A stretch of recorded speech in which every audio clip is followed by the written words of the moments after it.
magnificent. The movement we pushing is magnificent. Touching people's soul with black giftedness. We blacknificent. We blacknificent. Yes, sir. Peace and black power. You already know what it is, man. O.B.F.C. That's our Black Fathers Committee. Hit y'all with a little PSA, let y'all know what's going down this summer, man.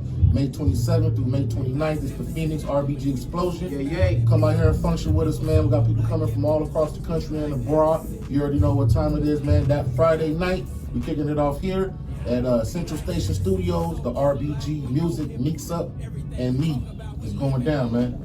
Saturday afternoon, May 28th, RBG Black Family Conference, along with the Buy Black Marketplace with Archwood Exchange. Come on. Don't forget, that same night, Saturday night, is the RBG Music Showcase. Go check out the performances. We are still looking for performers, so please tap in with us. Make this a beautiful thing. Yes, Sunday morning, we're going to end it all with some morning inspiration from great speakers such as Bab Amin and Brother Tremekus Muhammad. Yes, sir. We're putting on Phoenix RBG Explosion. That's Grassroots Bookstore. That's Phoenix LOC. Man, we got the Lone Star RBG group. ARRBG. Man, pull up. It's going down in Phoenix, May 27th through 29th. Yeah. O.B.F.C.online.com. You dig? Hey, peace family, what's going on? It's Brother Ali. And man, just real excited. Want to make sure everybody knows about the Phoenix RBG Explosion that's going on at the end of May. Collaboration between O.B.F.C, Phoenix LOC, Grassroots Bookstore. Man, Black Power on Black Power on Black Power, man. And we building power. We connected, man. We're having a good time. So make sure that you tap in. The weekend is May 27th through the 29th. Friday is events Friday, Saturday, and Sunday. We're talking about concerts. We're gonna have a conference. We're gonna have lecture series. We're gonna have food. Man, it's gonna be a great time. So make sure that you tap in. The website is obfconline.com. You can also check the social media, O.B.F.C, Phoenix LOC, Grassroots Bookstore.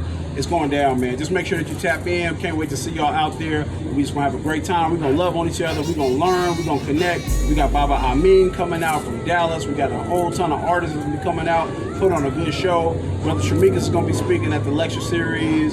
We're gonna have a great time, man. Make sure you tap in. Yo, we had to get it how it go. Made digits and vicious to those who tripping on the low. I'm dipping with the foe while you sipping on the flow. Crondo and make it happen. I'ma flip and make it blow. I'm in the wind like the trees that was blazed up. It's still in me like them G's that was raised up. We plant seeds, make G's, never taint us. RBGs on the scene can't tame us. Yeah, I just want to thank everybody for coming out, man. RBG Mixer.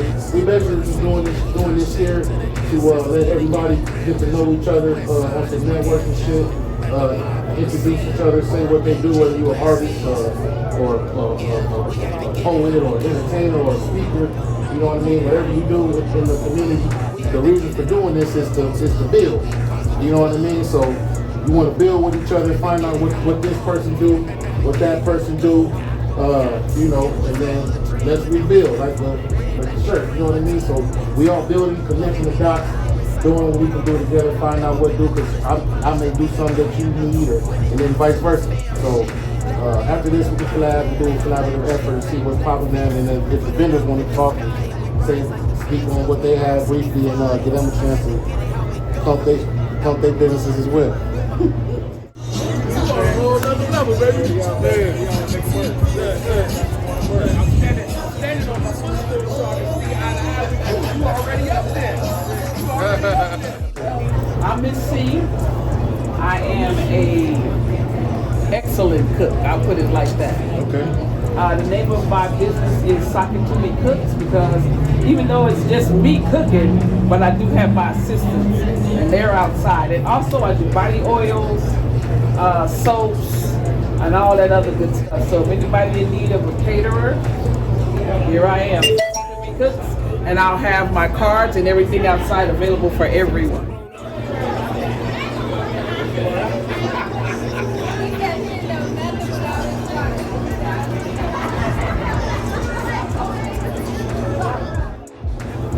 Hey everybody, my name's Aaliyah Sanders, and what I have is called the Black Dream Camp. And so basically, myself and my business partner also, we acquired over 20 acres of land here in Arizona, in the Apache County area, which is the northeast part. And it's near the New Mexico border. So basically what we are in the beginning stages of doing is developing a self-sustaining holistic community where we will grow our own food there and live sustainably. Basically, so both of us are from Tuskegee University. We graduated from Tuskegee University. I graduated with a degree in construction science and management. And also I have a nonprofit called Let's Rebuild. It's a 501c3. And so what we do is empower others and teach others about the building and construction trade, since that is, often a lost art these days. A lot of times we go into, or we acquire a house, or we buy a house, or live in a house, and we don't know how to fix it. So we're paying other people to fix it for us, and they're going to charge us the arm and leg and rip us off. So it's important for us to do for self. So one of the important things that we learned at Tuskegee is learn by doing. So that's one of the things that we're passing on. So starting July 8th is our Let's Rebuild construction camp, where we'll have a camp environment on the land and literally teach younger people or anyone who wants to come out, the building and construction trades. So starting July 8th, we're going to be starting with the foundation of an A-frame build, teaching about how to pour concrete, how to set rebar, things like that, and also doing camp activities. Food will be provided and everything like that. And just, passing on sustainability. All of the structures that we have designed are sustainable off the grid, so solar power, cisterns for water storage and filtration. And another instructor that we'll have coming out is named Pele. They are a solar, they are certified in solar efficiency and certified electricians. And so, and also we have a certified plumber that will be out as well. So, just building all the way around. Yeah, so we want to facilitate an environment where we all come together and, in an environment is just How can we support what y'all doing? We have two websites, one for Black Dream Camp, which is Black Dream Camp, spelled BLK, dreamcamp.co. On there, it has all of our information, and also we have another website for our nonprofit, Let's Rebuild, which is letsrebuildland.org. And then it says, how you can support if you would like to donate. Any type of donation gets a tax receipt, since we are a 501c3. So you can write that off or get benefits and things like that. So Respect. On the website. Respect. Yes, sir. We are Black Dream Camp, and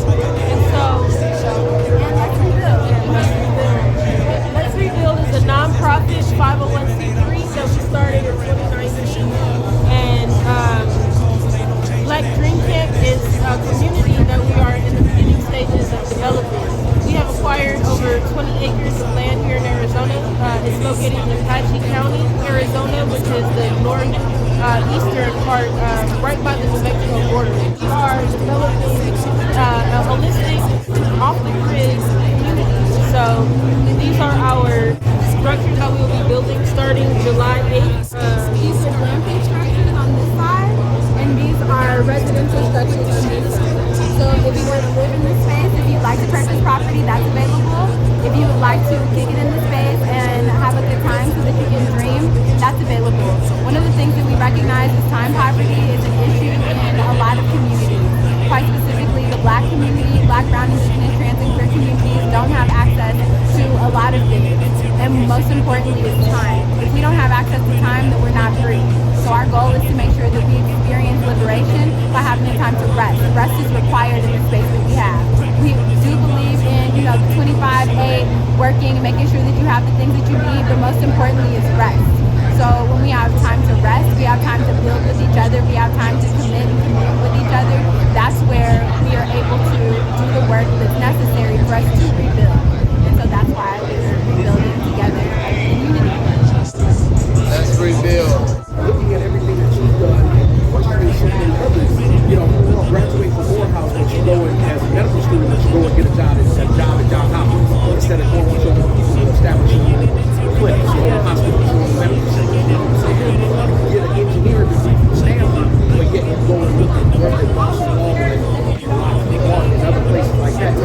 engineering degree instead of going and let me establish this.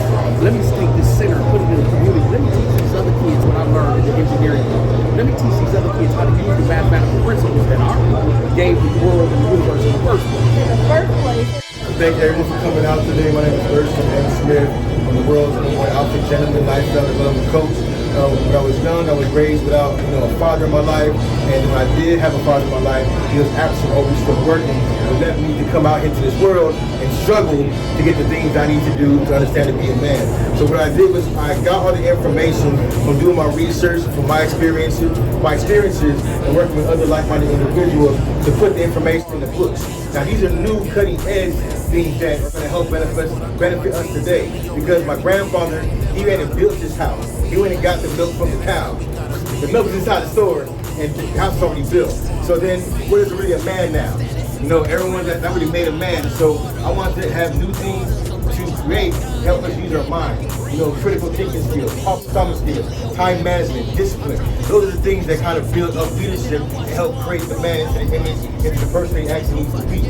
And so with the lack of fathers and absentee fathers and no one really giving us the information, the true information, I thought I'd be the one to step up and put it in the book and help as many people as many people as possible. And through that, I was able to collaborate with my good friend, Matthew Hill, and talk about the other books that we did. One of the other books that we actually developed and collaborated on is the 50 Leadership Management Tips for Growth and Improvement. The subtitle is Being a Leader in Your Home, Your Faith Community, Your Business, Your Career, as well as on the courts and fields. And we added that in there because we're both coaches. I coach at South Mountain High School football. I also do fitness training and performance training. He's also a coach of youth football, so we're always involved with the youth. And that's one of the most important things that we need to focus on. We all know that. That's nothing new, because those are the seeds of our future. The more we nurture and give them our time and attention and our focus and our love unconditionally, the better that things can go and grow in our community. I'm also a lifetime coach, lifestyle coach, and mentor. My brand is #DBWT, Don't Be Wasted Talent. You can catch me on Instagram and all other social media. But with this book, one of the things that we wanted to focus on is understanding how to become a quality leader and knowing the difference of leadership styles and how to actually apply them.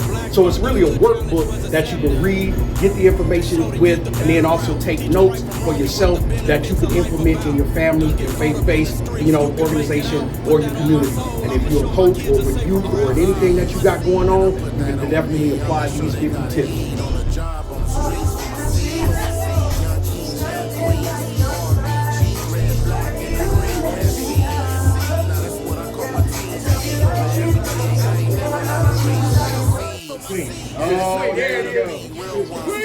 Hey, what's good with y'all? So this is Queen with Queen's World THC True Hemp Care.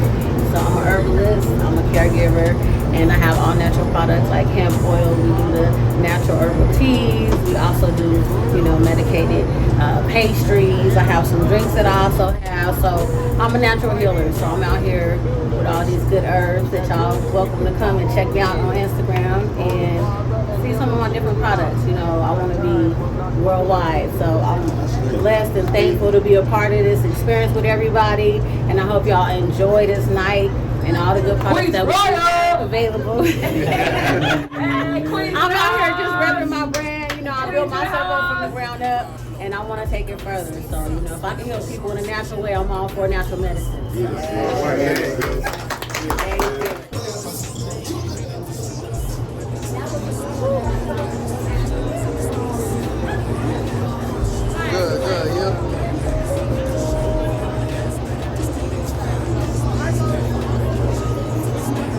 Number one, man, I appreciate y'all, man. I appreciate y'all for having this event this weekend. Our Black Fathers Coalition, one-of-a-kind organization, you know what I'm saying? And, man, I'm loving this. I'm loving all of this, man. Yeah, thank you. Thank you, brother. I feel welcome. I want to thank y'all for welcoming us. I'm here with my beautiful wife, Antonio, and left a bunch of beautiful cheering at the house. We traveled from Columbia, South Carolina to be here.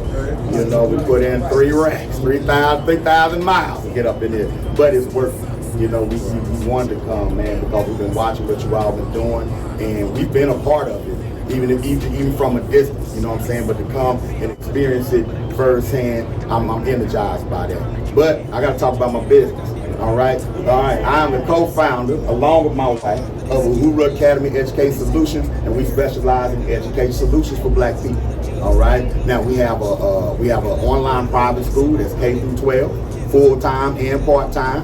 All right. We have an adult education program called Operation Reconnect, where we take people who stopped out of school that want to earn their high school diploma. You can earn a fully accredited high school diploma from us, but we won't graduate you unless you got a plan. So we help you put your plan for success together at the same time. Right. So we have that available. Okay. We also homeschool coaches. So you say, now I want to pull my baby out the public school system. Right. Especially what's going on right now. Right. You can say especially what's been going on even before that. Right. So on top of it, not including your story in the curriculum, on top of having low expectations for your children, now it ain't even safe. Now it's not even physically safe to be there. Right? And so we provide alternatives. A lot of parents want to homeschool. Man, where do I start? How do I homeschool? I can't homeschool. Yes, you do, and we can show you how. We can provide you with curriculum. You ain't got to worry about that. If you want to take your baby out of public school, you cannot say you don't have a curriculum, because you do. All you got to do is call me. All right? So we do homeschool coaching as well. My wife is also a doula and birthing coach. You want to speak on this? Perinatal specialist. I gotta get the jargon right. Yes, so she's also a perinatal specialist.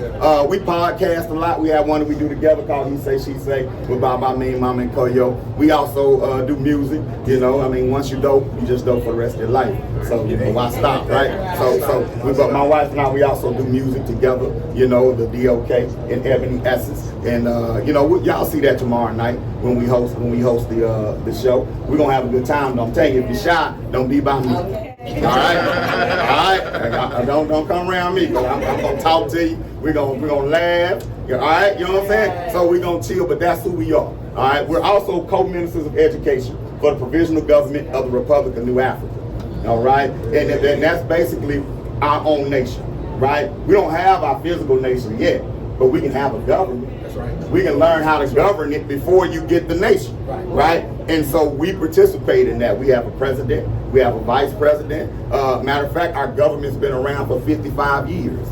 It was founded back in the Gap 50 years ago in Detroit. Over 500 activists came together and brought about the Republic of New Africa. Right. If you want more information about that, just holler at me. All right. Because you're all already citizens. You ain't got to do nothing but say I'm a citizen. Okay, and I can tell you more about that too. But that's who I am, y'all. I'll be here all weekend. We perform tomorrow night. We speaking on Sunday. We'll be at the conference. I expect to see everybody in the place. And if you're ready to pull your babies out of school, or know somebody who need a high school diploma, or know somebody ready to homeschool, get with us. All right? We done came a long way right now, but I tell you, man, I'm on my way. I'm on my way. You know the game done changed, sideline, man. Barrio Zombie is coming to Arizona as a keynote speaker here, right? Specifically for Black excellence. For Black excellence, we're trying to uplift our Black family. How come they share so the photo? Yes, sir. RBG in the building. I say. I don't smoke, but I'm still in the smoke.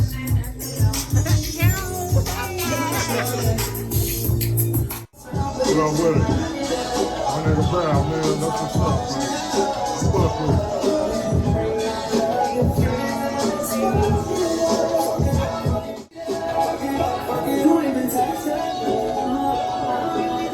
That's what it do.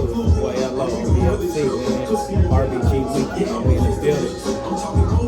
Holla at us, man. Come fuck with us. Station Studios. Tomorrow, Black Family Conference. Later on at night. We got the showcase. Sunday, we got some guest speakers. Man, it's going down to the town. I don't even know where to start because I do a whole bunch of shit. Because I heard somewhere if you want to be a millionaire, you got to have at least 7 streams of income. Come on. So, I will start with this though. My newest thing is I'm a fleet DJ. Fleet DJs is a conglomerate of DJs around the United States. We have over 500 DJs that we connected with. Any artists that need any help with their music, please come holler at me. I got some information to help you out with. Other than that, I am the founder of 817 Garvey Day. 817 Garvey Day is an event that I throw in Fort Worth, Texas every year. Hence 817. And 8/17 is Marcus Garvey's birthday, so we celebrate Marcus Garvey. We do black economics.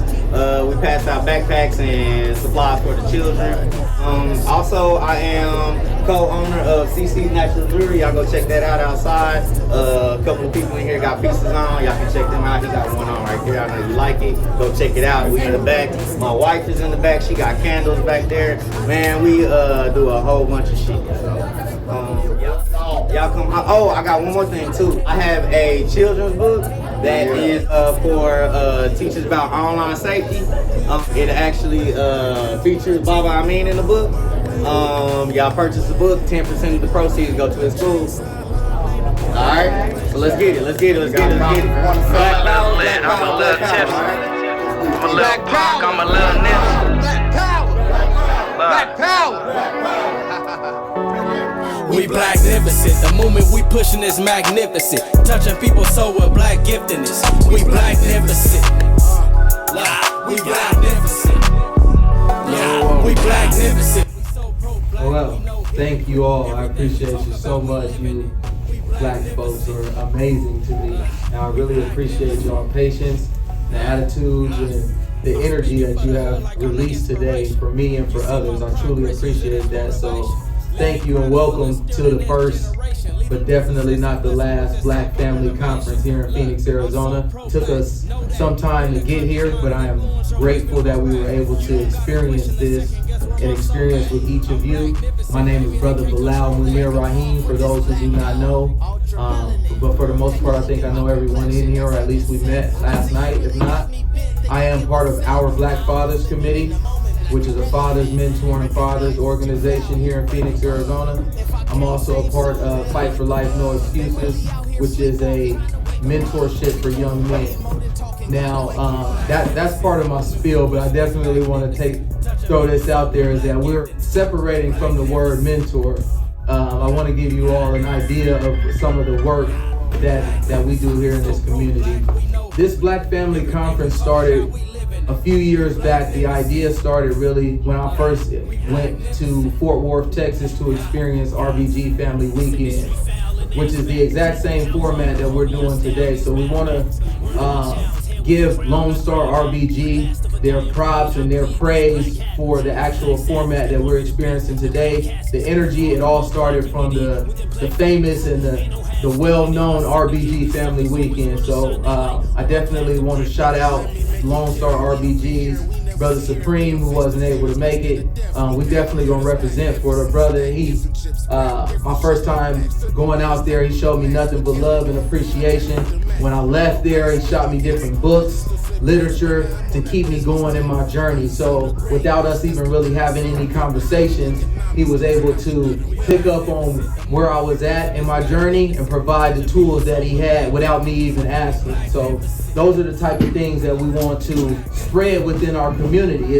It's collaboration, and that's exactly what you're experiencing with this event this whole weekend is collaboration. The benefits of collaboration, because I seen it recently, it said collaboration over competition, right? So when we take it out that everybody is we take the idea out of that everybody is our competition instead of everyone is a collaborator or a partner, different things can change. So when we start looking at each other different, like a partner or a collaborator, beautiful things can happen. We can bring people from all across the United States to come here and get some of this energy. So I want to shout out the Phoenix LOC, Grassroots Bookstore, the Uhuru Academy, Lone Star RBG, Arkansas RBGs, Central Station Studios, Our Black Fathers Committee. These are all organizations around the United States who have put in their time and their effort, their conversation, their energy, their knowledge into making sure that this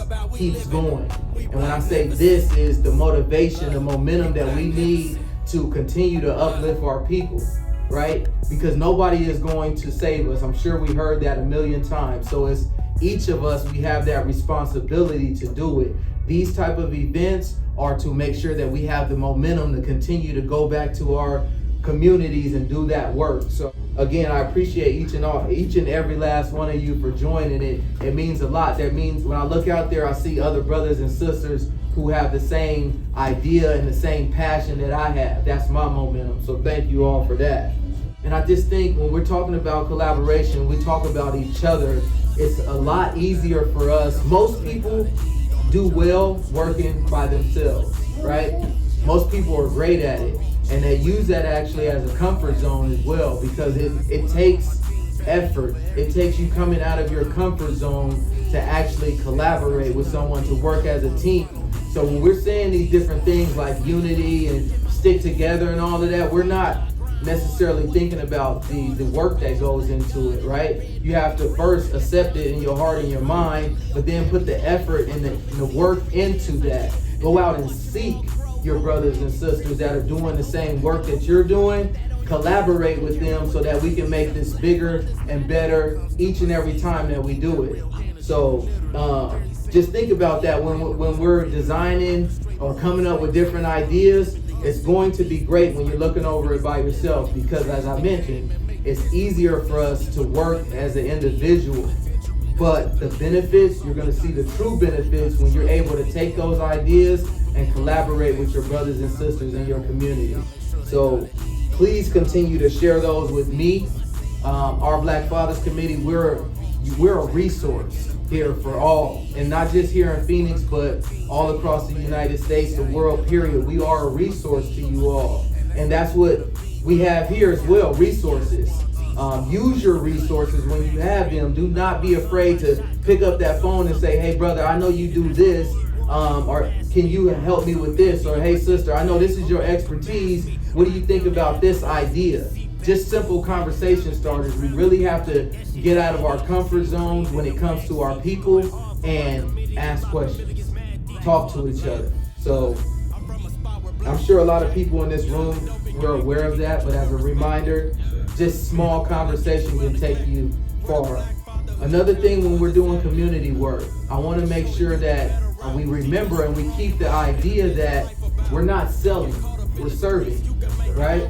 So a lot of times people get mixed up when you're going out to help the people. It's always typically something for sale, or can you do this or can you do that for me in return?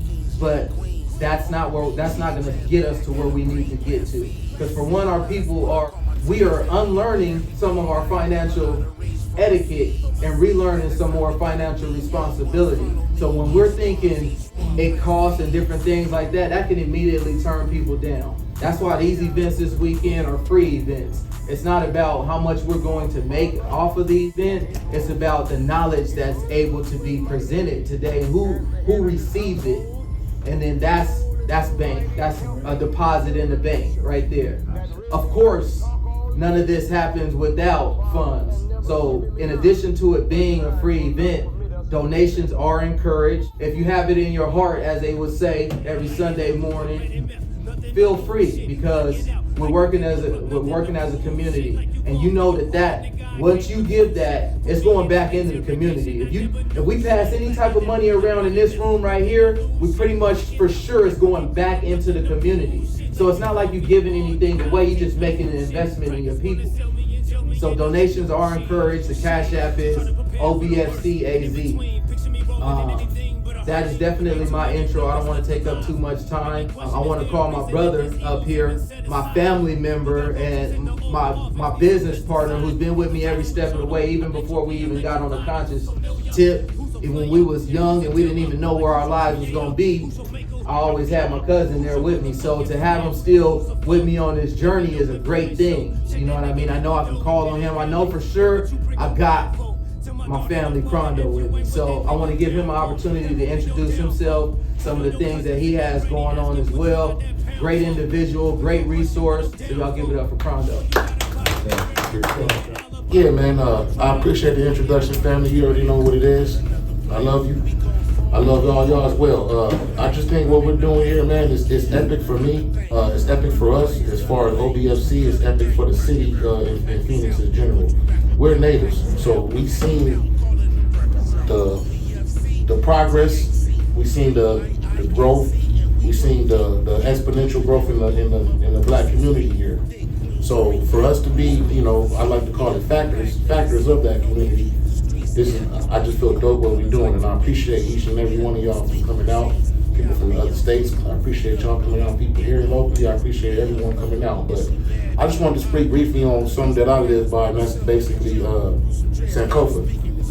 We continue to move forward as we remember our past, and at the same time plant seeds for the future generations to come after us. That's O.B.F.C. in a nutshell, and I feel like that's what we have to live and abide by as far as going forward, picking up things that we left off, and also dropping the jewel and leaving planting seeds for the kids to come behind us, the future generation. We all, most of us are parents. If you're not a parent, you're still a father or mother figure to someone. So planting those seeds and giving them jewels to pick up, leaving things behind for them. That way they don't have to go through what we went through. As far as bumping our heads, you want to prevent that in any way possible. So I believe that's what O.B.F.C. stands on and represents. And then it's also as far as overcoming obstacles. Us as a people, I feel like that's one of our strengths, and it really shouldn't have to be overcoming obstacles. We should be able to see the obstacles, look at the panoramic view, and also help the next man so he doesn't go through the same thing that you went through, makes the same mistakes. Because a wise person learns on someone else's mistakes. So I believe that's what we're doing here. I also, again, want to thank everybody for coming out, man. Peace and Black Power. You already know what it is. Oh, I also want to thank the Nation of Islam is here. They're also heavy in the community here along with us. Like Brother Bilal was saying, as far as collaborating, they support us each and every time we do something. You know what I mean? And I believe that there's power in numbers. And that's basically what we stand on: collaboration, coming together as a group. A couple of brothers in here, we're making plans to buy some land, creating a DAO in the crypto market, and purchasing some land up in northern Arizona, and just moving accordingly as a group, as a unit, as a people. And I believe in good economics, and I think that's one way that we can dig ourselves out of the hole. Everybody respects the dollar, no matter what color you are, and we need to get our dollars up. But yeah, that's all I'm gonna say. I'm going to go ahead and bring on Sister Nkoyo from Fort Worth, Texas. She can talk about what they got going on, what they're doing at the Guru Academy, and whatever she else wants to talk about. Y'all go ahead and give her a warm welcome.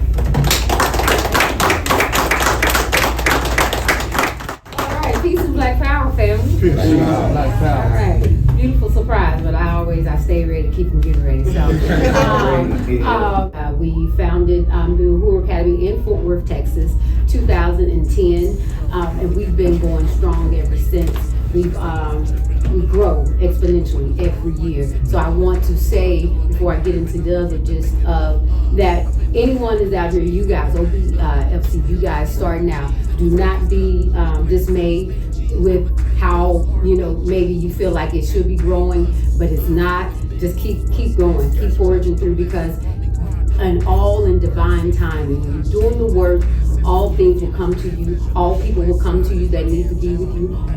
Everyone who is meant to hear the word and get from that, they will be there.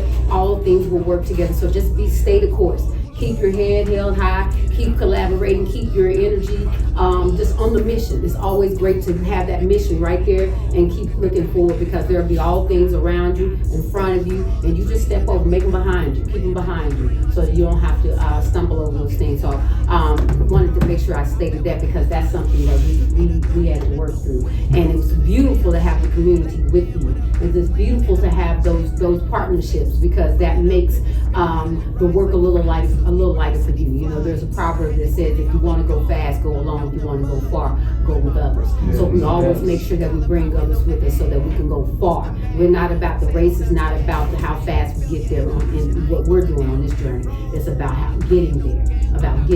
So saying that to say, again, Uhuru Academy, we went online in 2016 before COVID, so we are now online. We are the only African-centered online institution, and you want to visit us at www.uhuruacademy.com. Again, that's www.uhuruacademy.com. We are revamping that, so we will be switching over, and that will be on there pretty soon, sometime in the summer. But we are now enrolling. We have our online education solutions is where it's K-12. I can say that now. We are K-12 now, because we just opened up. That's last year this summer we were accepting K through second. We were third through 12. So now we're K through second. So we're K-12 school.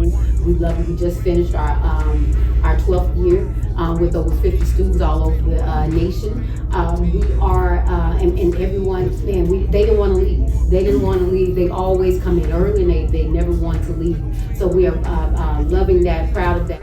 We also have Operation Reconnect. Operation Reconnect is a part of Uhuru Academy Solutions, where we offer high school diplomas to those who have stopped out of high school. You can be anywhere from 16 on up to 96. We had an elder that we gave 92-year-old that we gave her high school diploma. She just wanted that as a goal for her, and we were able to do that for her. Our high school diplomas are accepted all over. We have people, students that have gone into the Marines. We've had students that gone on into universities. We've had students go on and get into corporations and get their job and get whatever it is your goal. We're there to help you. We are going to make certain our diplomas work. You know what I'm saying? So we're not a diploma mill. We actually work with you. We make certain that you have a plan. You don't just leave with a certificate. You go away with a plan of action in order to accomplish that goal, the ultimate goal that you want. Graduate you without it. That's right.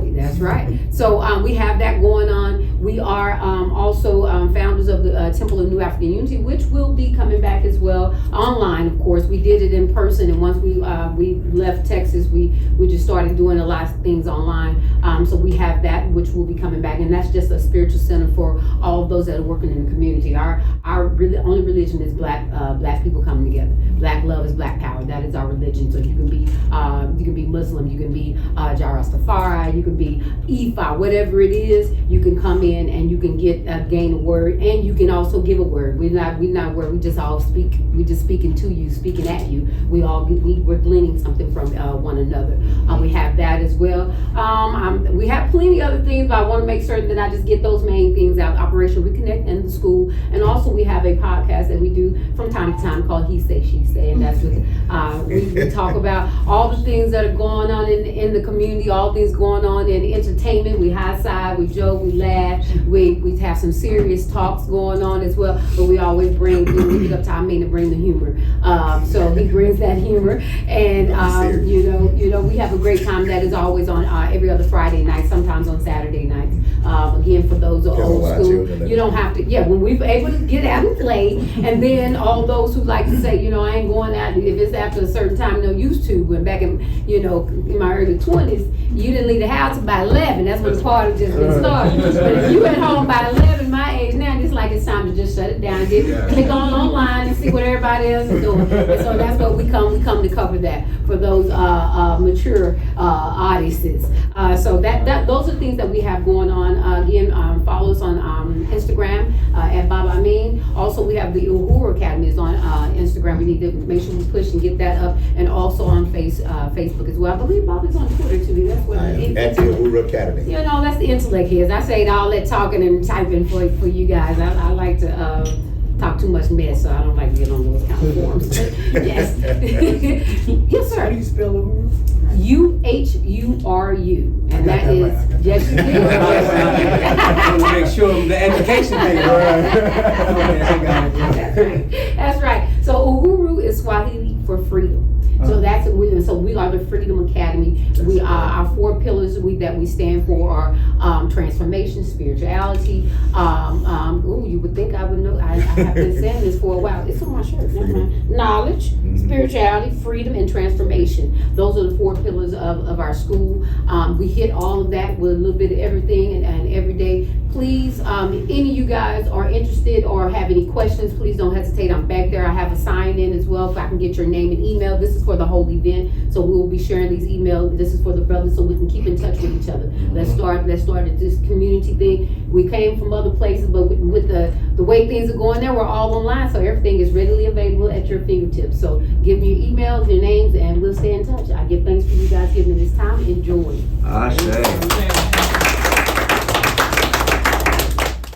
That was awesome. Thank you again, Nkoyo Bina. Yes, sir. Yeah, thank you. I appreciate you so much. And African-centered education is very important when we talk about progression and separation. When we know that, or we should understand that separation is our only key, right? That's right. So African-centered education should be a very important topic, and not just our communities, but our households as well. So thank you for bringing that up. We here in Phoenix, unfortunately, I haven't been able to be a part of the conversation too much, but I definitely keep my ear to the street. So I know that we're in the process of starting our own African-centered education school here, or it may have already been started. I think the last thing I heard is it was pretty much a green light. It was go time. So that's gonna lead us into our next speaker. I really wanted this sister to touch on a few other things as well, but if you can, Zoe, I want you to touch on African-centered education, what it means to you as being an educator, but I want you to touch a little bit more on the energy around Black male and female relationships. I think that's a very important topic. I personally don't like how some of the energy is going. I think there's a lot of negativity that gets too much attention. So I want to save some of that conversation for my sister, Zoe. Y'all give her a warm welcome. Truly a pleasure me being here. Truly a pleasure. Thank you, Brother Bilal, for inviting me to be part of this space. I appreciate it more than you guys know.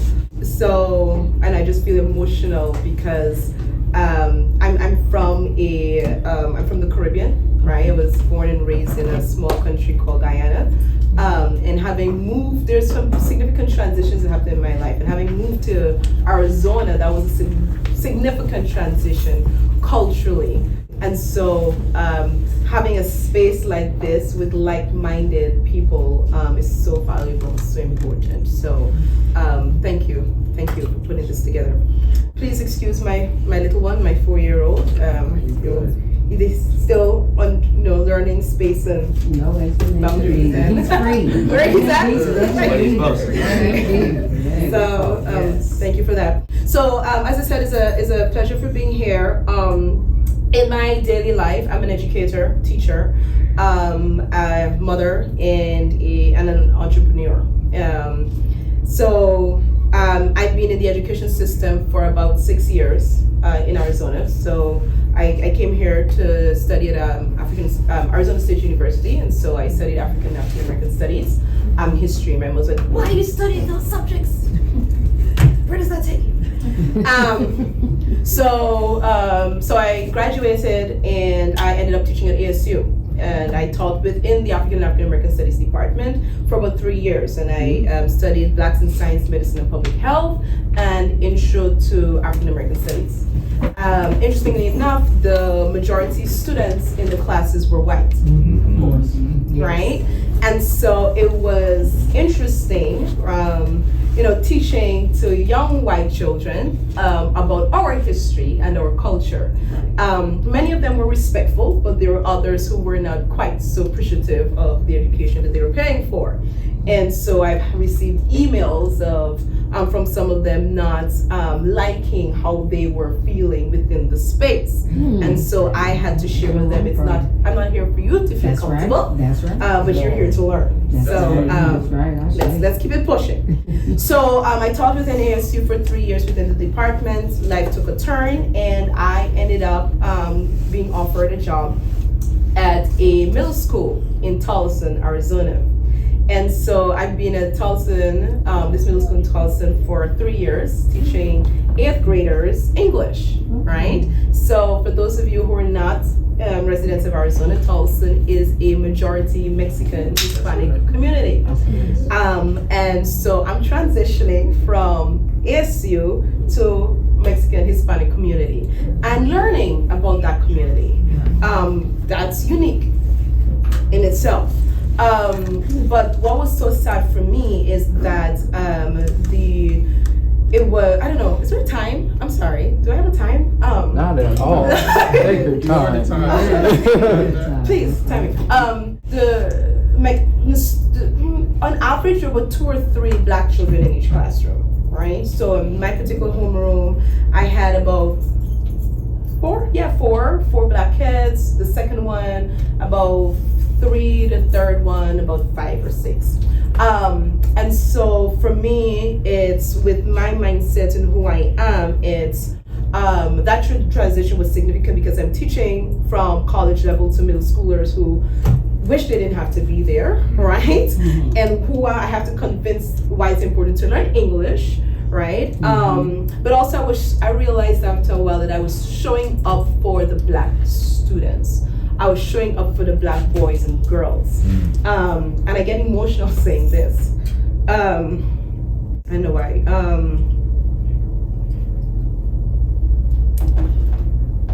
Breathe through it. Breathe through it. Sorry. Because our children are coming from families. Yes. That does not reinforce blackness. Right.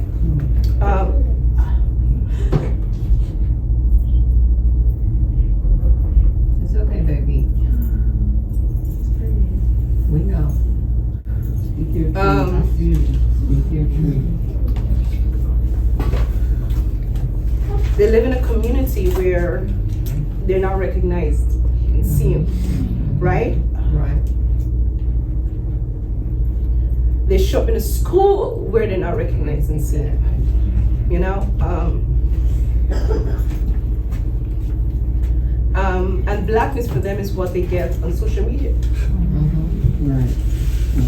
Blackness is what they see on television.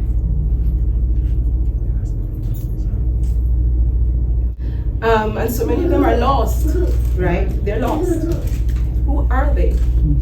Who are they?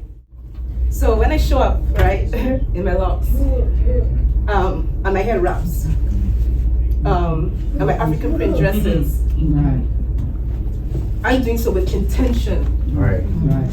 Right? I'm showing them something different from what they even think is even possible. Right? When I have certain conversations with them, I know sometimes they don't appreciate it, but I know that it's gonna make an impact. At some point, they're gonna get it. But if you're in that mindset, 13, 14 years old, how do you make yourself relevant, right? This is an age where they want to be accepted, approved, be a part of something. So we have young girls acting out, being overly aggressive, right? Young boys showing out, demanding respect. Come on. I have a student in my class, I asked for him to be in my homeroom. I want him in my homeroom because he was intentionally doing things that he knew was against the rules, so that I can be like, why? But for him, that's the only attention that he can get. Come on, Zoe. So, as an educator, is that, what role am I playing? Am I your mother? Right. Am I a teacher? Should I be a disciplinarian? Always. And at what point do I draw that line? Because I can't tell the white principal that it's okay for him to sit at my desk because he just wants to talk. Right? Because that's conversations I have to have. Why is he at your desk? He should be doing his work. He should be with everybody else. No. Right. I need to build that relationship with him. Right. Sorry. No. Been here, done it. We all good. He doing his thing too. He ain't bothering nobody. Good. He's enjoying it because as soon as I'm done here, I'll get my phone back. So that's my daily experience, you know. And being in 8th grade is that point where you're transitioning from middle school to high school, you know, and no child left behind. I cannot stand that term. Right. It does nothing for our community. So we're pushing our students, our children to another level they're not ready for. And that's our children, they're not ready. You know, so then that's that other level of barrier and shame, right? Because now I have to turn to this little black girl and say, you see your friends? This is their second language. This is their second language. Don't tell me English is hard for you. You have no excuse. But I also have to remember that they're coming from a family and a home environment which may not support the importance. So as we still graduate them, we still promote them, we still celebrate them. But we know they're not ready. And I tell this last story. Last week of school, I put the School of Hip Hop, you guys know School of Hip Hop, some of you. I invited them to offer after school program for targeting our children, the black kids, who were understandably and have been recognized as some of the biggest troublemakers in the school. And I told the principal that they're gonna benefit from School of Hip Hop coming in and working with them because that brings culture. We can talk to them in safe spaces. And one of the biggest troublemaker who prides herself in starting fights and being in every fight, she was part of the program. And a colleague of mine, you know, spent the day before promotion grading her here. Just speaking with her, pouring into her before she graduated from middle school into high school. You know, made sure she got the outfit that she needed so that she can stand with pride with her colleagues the next day of promotion. And so, how many of us here are educators? Anybody here educators? Right? It's, the question to you is, how do you show up? How do you show up? What do you see your role? Because too many of us just show up as teachers just to get that check. Because there's some days I'm like, look, I can't talk to you right now. Like, give me that Starbucks coffee because today's not the day. Right? But we still have to remind ourselves that if it's not us, who will it be? Right. If it's not us, who will it be? In that moment, you know. And they may not appreciate it now, but your presence will leave a mark. And it did for me, for my teachers when I came here. And I studied ASU, predominantly white campus. The African American Studies was my home, my safe space. I saw those professors walking up, right, regal and proud and standing in front of that classroom in front of white students, telling them about themselves. So the educators, the teachers out there, you're making an impact even if you don't recognize it. Thank you.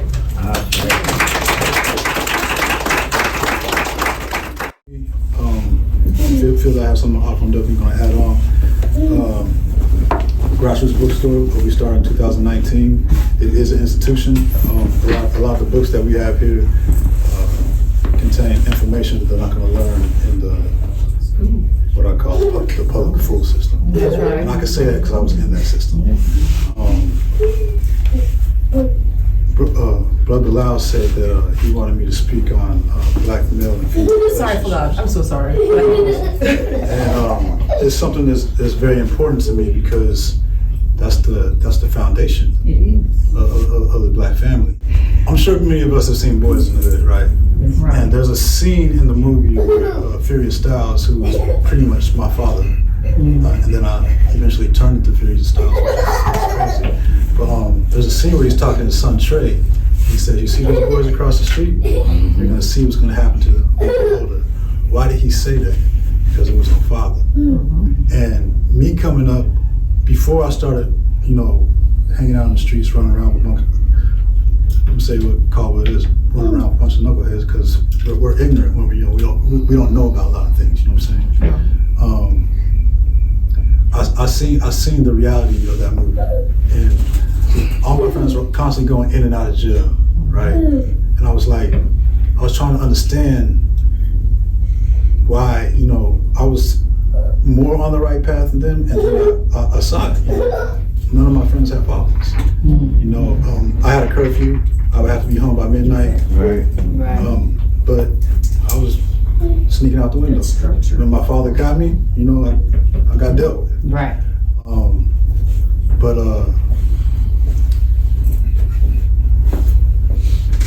in those times, I realized even that we need to teach the science of mating. You understand what I'm saying? Because we don't take it seriously. And what often happens is a baby gets born out of that. A baby is getting born out of something that's not taken seriously. So, just seeing the outcome of living that way, something I focus on in the bookstore is if I come across an author who has a book dealing with, improving relationships with, I was just speaking to this sister earlier, I seen her books and I was like, yo, we gotta get your books in the store. Because I devoted a whole section to improving relationships between black men and women, improving marriages, because it's that important. We talk about a lot of things. We talk about police brutality, we talk about racism, we talk about, misogyny, anything, nothing. It all means nothing if we don't get the family straight. Yes. If we don't get the family together. Because that's the main, in my opinion, that's the main thing that has always been, a nail in the side of us. You know what I'm saying? Like when Malcolm X talked about divide and conquer, they've done a pretty good job. A bang-up job. And so what I tell people all the time is like everything they give us, we have to reject them. Okay. So whether it be like, the heroes they try to shove down our throat, what I'm saying, Barack Obama, Kamala Harris. Don't get me started on Kamala Harris, man. What they're teaching us in schools, removing the black man out of the household in the 1970s. We have to reject all of that. You understand what I'm saying? Like if you can, well, I don't get on my soapbox about that, but yeah. So I don't know if I covered what you really want, brother, but what I tell my son, every time I come across information that deals with better relationships, because he has a young partner and everything, and I want them to succeed, because that's how important it is. I don't want him to. I'll end it like this. I was married for 11 years, and it was rough. It was rough. When it was good, but when it was rough, it was bad. Everybody thought we were like, the couple out here, And then I had a friend and his queen, they moved in with us and they saw the reality. You understand what I'm saying? I never, said, I threatened, but I never left. Ultimately I never quit. You know what I'm saying? Even though I could have put in a whole lot of effort to improve it. And so what I want to say to that is, there was a couple, the last book signing we had, they're making books about, improving relationships and all that and everything, but there was a time where the husband, he said that he wanted to call it quits. But now, they're improving all these relationships and everything because they persevered and they fought through. At this day and age, people will get upset with you for not calling them back and all types of stuff. Don't. If you're in a relationship, you're married, you got a wife, you got a husband, make that shit right. If I was the leader, I'd probably be a dictator because if you was in a relationship and you had a child, I would put out a law that you have to make that shit work. Right. Because that's how important it is. There's certain instances where it's understandable, like physical abuse and whatnot, but like I just don't think people really understand how important it is, because the thing about themselves is real selfish. And you know who pays the price in the long run? The children. They hurt. The brothers I used to hang around with in the streets, they were hurting. And hurt people hurt other people. Right. You know what I'm saying? So we got to have that structure, that love at home, so we can love each other outside of home, and I'll just end it on that. Hey, question? Yeah. Okay, I hear what you're saying, You know, like you said, you like, we gonna use the boys in the hood. But those that's still out there without a father, how do we get out and touch them? Because them still need role models. Right. And that's where it's gotta start at the young age, not when they get 15, 16 years old, they done made their mind up what they're gonna do. But if you just teach them when they're like 8, 9, 10 years old, you can put a lot of stability behind them. That's where they need to be reached, because like I say, right now, it's still, I'm born and raised in Los Angeles, so I know it's still a bunch of people, kids, young kids, girls and boys, out there with parents out there still doing their thing, and no daddy in the house, and older sibling trying to raise them, make sure they get to school and all that. Yeah, I see it all the time, you know, and I try to talk to them myself personally. You do. But you know, that's where it's got to start at. That's what I believe. Yeah. I mean, you said it, brother, because just because, you know, I have a son and he's good, you know, what I'm saying, doesn't mean that, you know, all the other ones aren't. So when I see other ones, especially when they come to the store or whatnot, there's a sister that has a son. His name is Isaiah. Some of y'all may know him, but when the shop closed, I work like 12-hour days. You know, I work my first job and I come here, and then we close at 5. And when he's here, I stay because, you know, I love his mother, because his mother is like part of the LGBTQ community, and she even says herself, like, he needs to be around men, because he's always around all these lesbians and everything. And when she said that, I was like, So every time I see him here, I stay. Right. You know what I'm saying? We have a pretty good relationship, whatnot, and I see the little improvements he's making just from me being around, and that goes for like a lot of other kids as well. And as far as the 16-year-olds and up, like those are the main ones I be around. It's hard. You're right. So you gotta get them when they're young. So you know.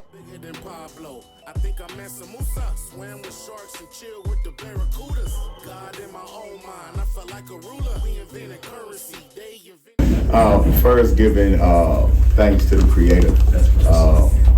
You know, there's never been a mighty African nation that wasn't spiritual at its roots, and there's never been a mighty African nation that didn't recognize that it's bigger than us, that we're part of a grand equation, and we're key components of that equation.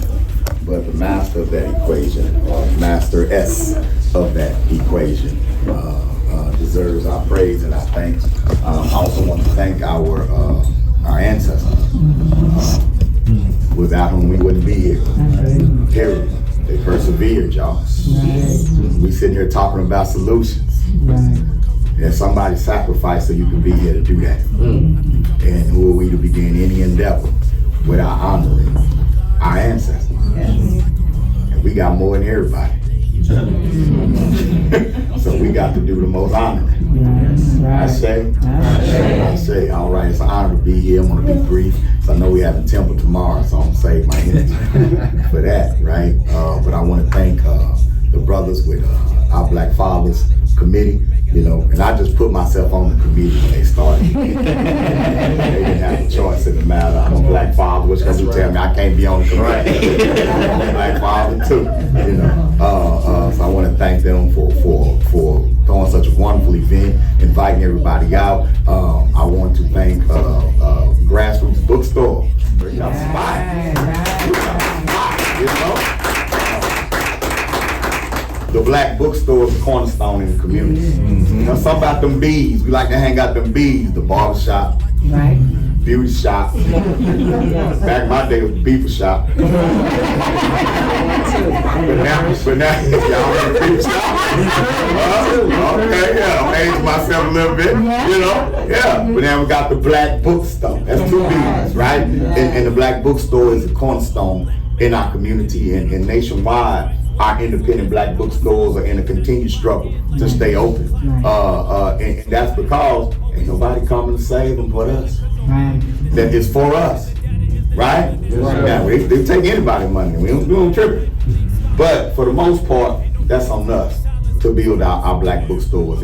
And I'm super encouraged when I go to a city and we have a black bookstore that opens itself up to the community. Yeah, right. That's right. We need those safe spaces. Yes. When we talk about like the civil rights movement and that sort of thing, you learn about Dr. King and the Montgomery bus boycotts and that sort of thing. But we don't learn about the black business owners that made all those protests possible. That's right. That's right.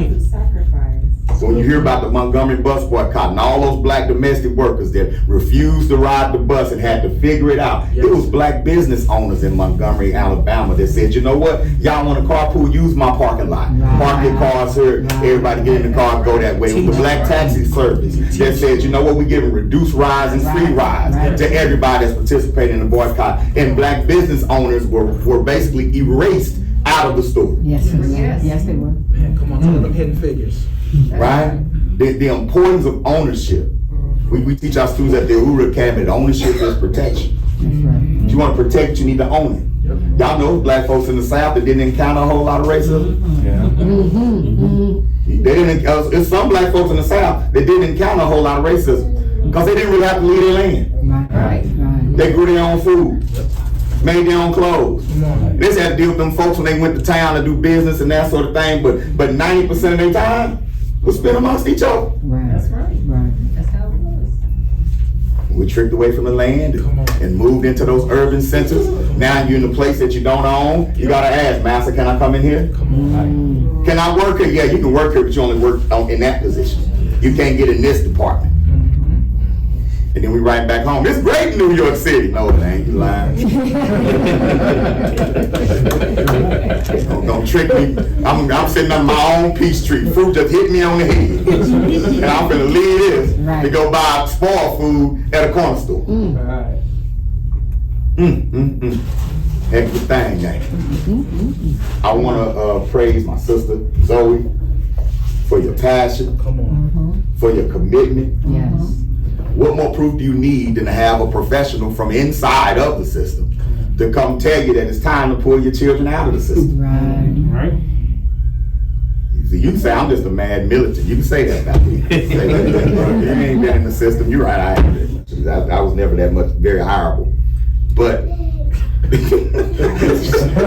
my wife would tell you, I just change jobs like I change clothes. But to have educators inside of the system to tell you, no, they're right. That's what's going on. That's what's happening. And y'all, there's nothing that we can control. We can control where our children go Monday morning. That's right. If there's one thing we can unify around, we can unify around our children. Because we all want to see our children do well, don't we? Yes. That's something we have in common. Yes. When we founded the Uhuru Academy, you speak of collaboration. When we founded the Uhuru Academy, it became such a great catalyst for collaboration. Because when we talk about, man, you feel like your baby's been labeled in school? A Christian raised their hand, a Muslim raised their hand. Brother practiced Ephah, he raised his hand. Even the black Hebrew raised his hand. He don't agree with nobody. Black Hebrew had to raise his hand. Yeah, you're right. So you mean to tell me all this debating we doing and all our kids in the back of the classroom? You mean to tell me all this debating we doing and all our kids being called low performing? You got the whole kid life and your baby flunking the state test. You know what black people need to do to succeed and can't keep baby out of juvenile. And we setting ourselves up for a one generation revolution. Look good, that's bow tie on, you selling your papers, you dedicated, your son don't want no parts of that. Because 90% of his time is spent learning that you evil. That's right. That's right. Come on. That you teach hate. Then you come home, he loves you, and you give him what you can give him, and you think you competing with his peers? You think you competing with the school? But you really think you deep, don't you? You think you cold with, don't you know that even when you have your own schools, the hardest people to teach is your own children? Right. If you don't have a community to support that, you're in trouble. You have to build a community around your children. And that's what I'm seeing happening right here. Yes. What I want to ask you all to do is include your children in what you're doing. And not just by making them step up and be like you. Go to them where they are. And fund it. Finance it. If you finance their activity, you can influence their activity. Does that make sense, y'all? Yes. We talking about a variety of topics today. Yes, we are. Black male and female relationships. I was on a panel last night and they were saying, what are we gonna do about the gender war? Right? And the first thing I said, well, first, I'm not gonna declare it a war. Because black woman, you can't go to war against a black man without calling it a war against yourself. And a black man can't go to war with a black woman without calling it a war against yourself. So you're at war with yourself. No such thing as a black male female gender war. We must be at war with self, because that's what it is. Where the black woman gonna go without us, and where we gonna go without her? Somebody answer me that question. Pretend like everybody else wants you for more than what God endowed you with. When y'all play pretend, that hair can't get straight enough. I'm just saying. Brother, you can talk all as nasally as you want to. They still know who you are and what you are. Absolutely. They know. So when it comes to that all goes back to looking in the mirror. Yes. Your relationship with the opposite sex is predicated upon your relationship with yourself. That's what I believe. When you have a healthy relationship with yourself and you look out there and you see toxicity, you don't have no problem saying, I don't want no part of that. Come on. I know exactly how far our friendship can go. Yes. Because I know how far my friendship goes with me. Teacher. And then vice versa. And what I would like to see this conversation evolve into, that you see on social media, that instead of black women telling black men what they need to do, instead of black men telling black women what they need to do, we need more black men telling black men what we need to do, and black women talking to black women about what they need to do. Does that make sense? Yes, that should be the majority of the conversation. Because it's really easy for me to tell you what's wrong with you, especially if that's going to take the light off of what's wrong with me. All right. I love you, black woman. That's right. I love you, black man. That's right. And ain't now one of us right. Right. Ain't now one of us where we need to be. Is that fair to say? Yes, sir. So what we doing to argue? Right. I'm less messed up than you. A little bit. You the most messed up. No, you the most messed up. The black family falling off because you more messed up than me. If you just messed up like I messed up, we make. We just match our mess up. Come on, man. That's less mess up. It's less mess up. Or it might be a bunch of enabling. Yes. That we get together and not get any better together. Right. We can not improve together. Right. We can enable each other. Is that healthy? No. Not at all. So we have to have the challenges. We have to have the conversation. I'm not scared of it. Come on, that's right. Let's have it. Say what you need to say, black woman. Say what you need to say, what's on your mind, black man. But let's all of us understand that we all come to the conversation uneducated. Right. Me and the sister was talking earlier, and this is also why African-centered education is so important. When you're in an identity crisis, what you believe becomes who you are. But if what you believe becomes who you are, how can you entertain new ideas without feeling attacked? I've been working with young people for over 30 years. I'm originally from Fort Worth, Texas. I got into education a very non-conventional way. I actually went to college on a full academic scholarship. I was a good student in school. I remember my English teacher told me, "Well, we're gonna push you because you smart and you dark."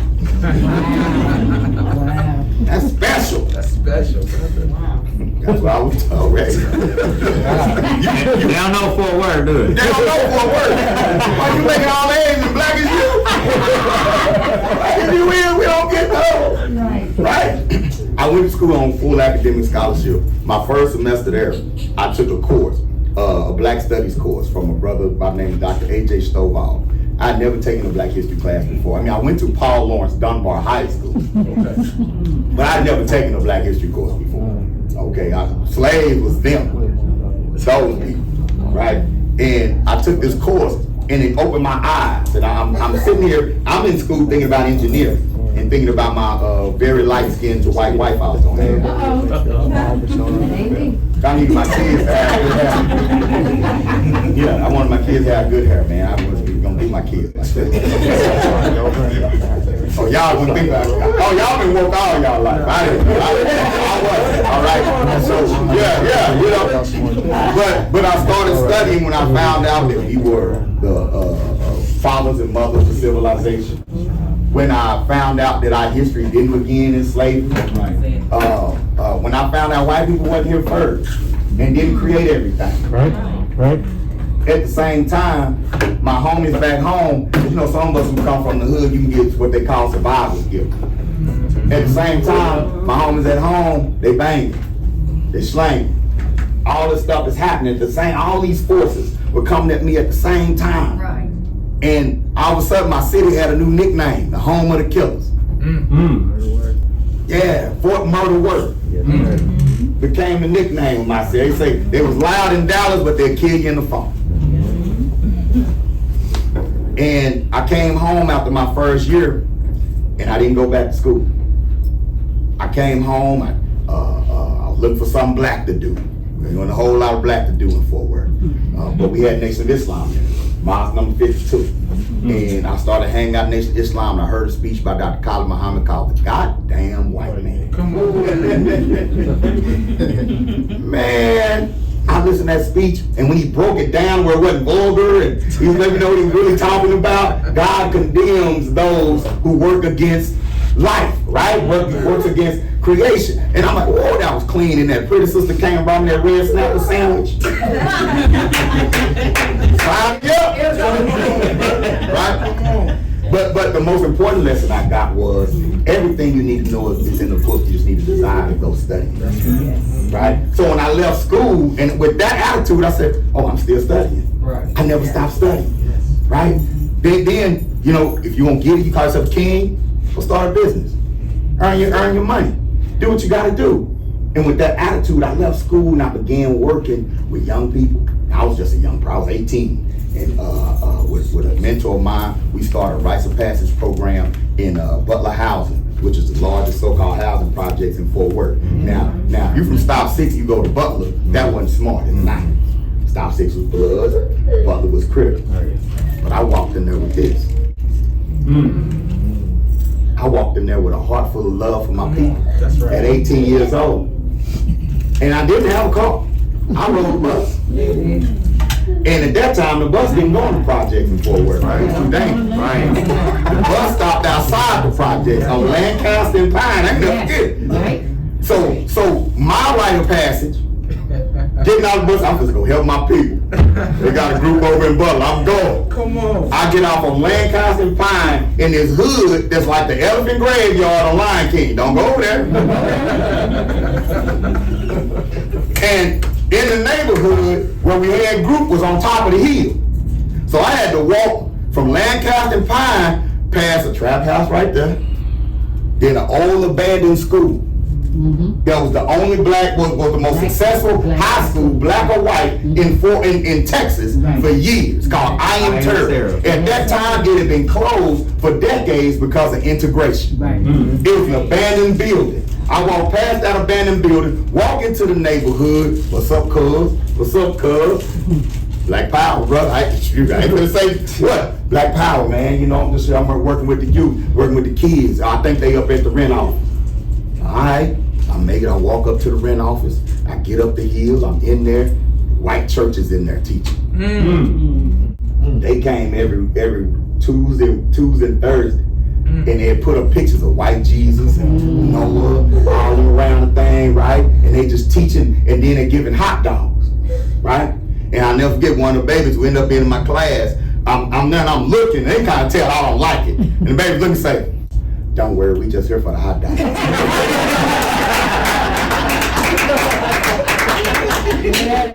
I learned on top. Black folks ain't stupid. We ain't as sleep as we think we is. Okay. Yeah, don't worry. We just went for a hot dog. But also let me know too. If you feed them, they'll come. Yeah. You offer something practical with the truth. It makes the truth taste better. That's right. If I'm hungry, I'd rather have a hot dog and a lie. Come on. Than truth with no food. Truth on an empty stomach. Come on.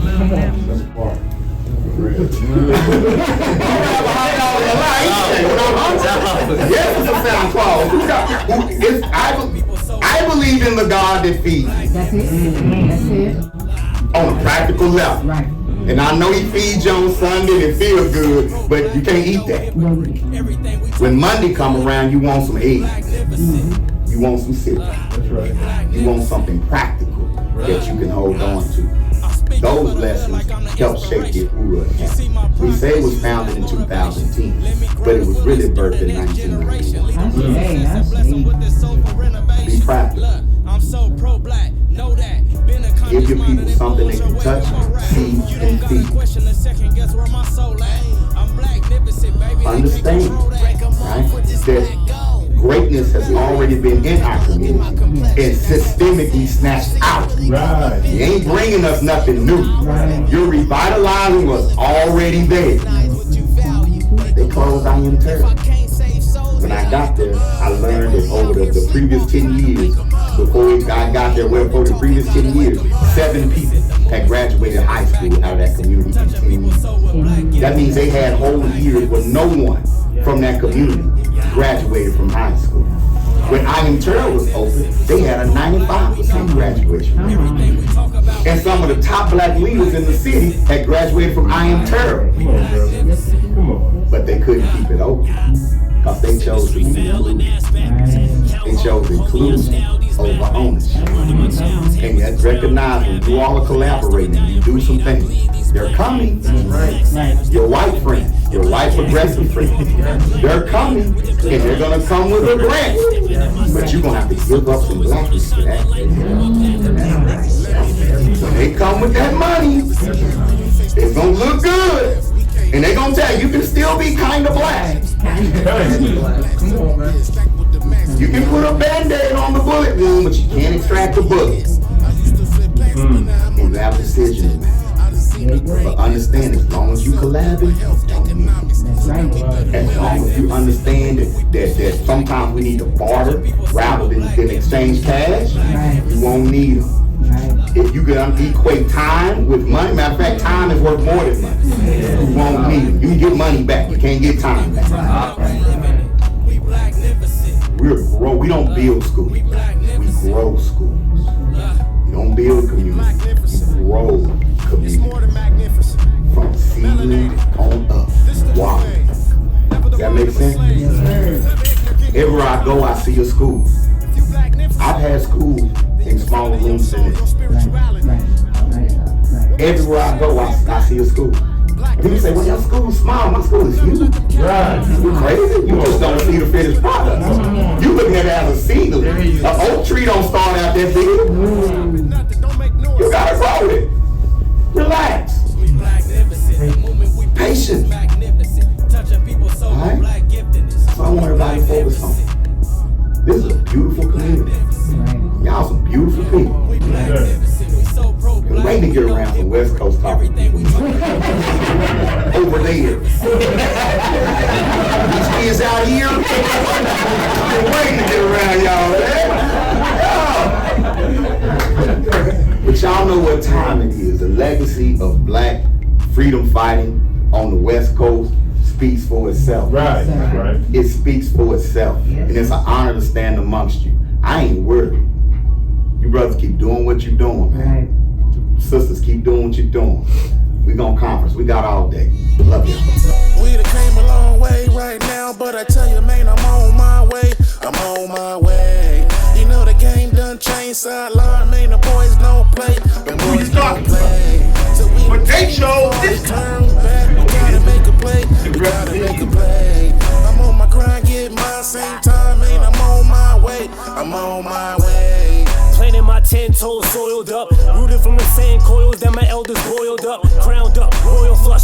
get your coins up, keep your fucking horns tucked. Choose not to war with us. In the Straight up New out the Academy movement is, I never wanted to join the circus. That circus of YouTube personalities, that circus of conscious celebrities, right? That are teaching for likes and views. Come on, brother. Right? Where like nowadays, you can be a leader without a movement. You do know that, right? Say that again, brother. Like an actual movement is not required. Like actually building a school is not required. Nope. All right? Actually going and walking through the neighborhood and saying, come on, black man, let's step up. Come on, black woman, you can do better. Walking through that neighborhood, they say, you don't go in, don't go over there. And going and say, nah, man, we need to organize. I see your divinity. I see it in you, black man. I see your strength. Ain't nobody around. We just in the hood doing our thing. That's not required. Not today. Today, the only thing required is to say something catchy, get people watching. Oh man, and a good beat, a good conscious beat. Oh, that puts you over top.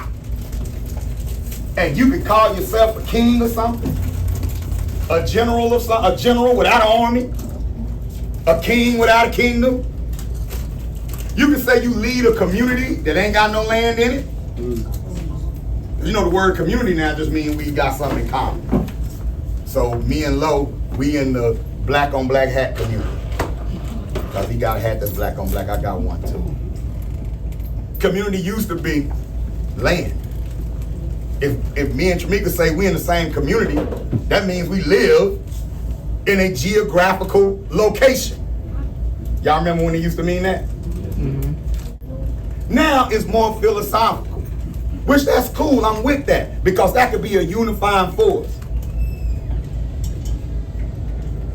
But unfortunately, we live in a time where popularity is equated with character. Popularity is not, let's say, no substance required.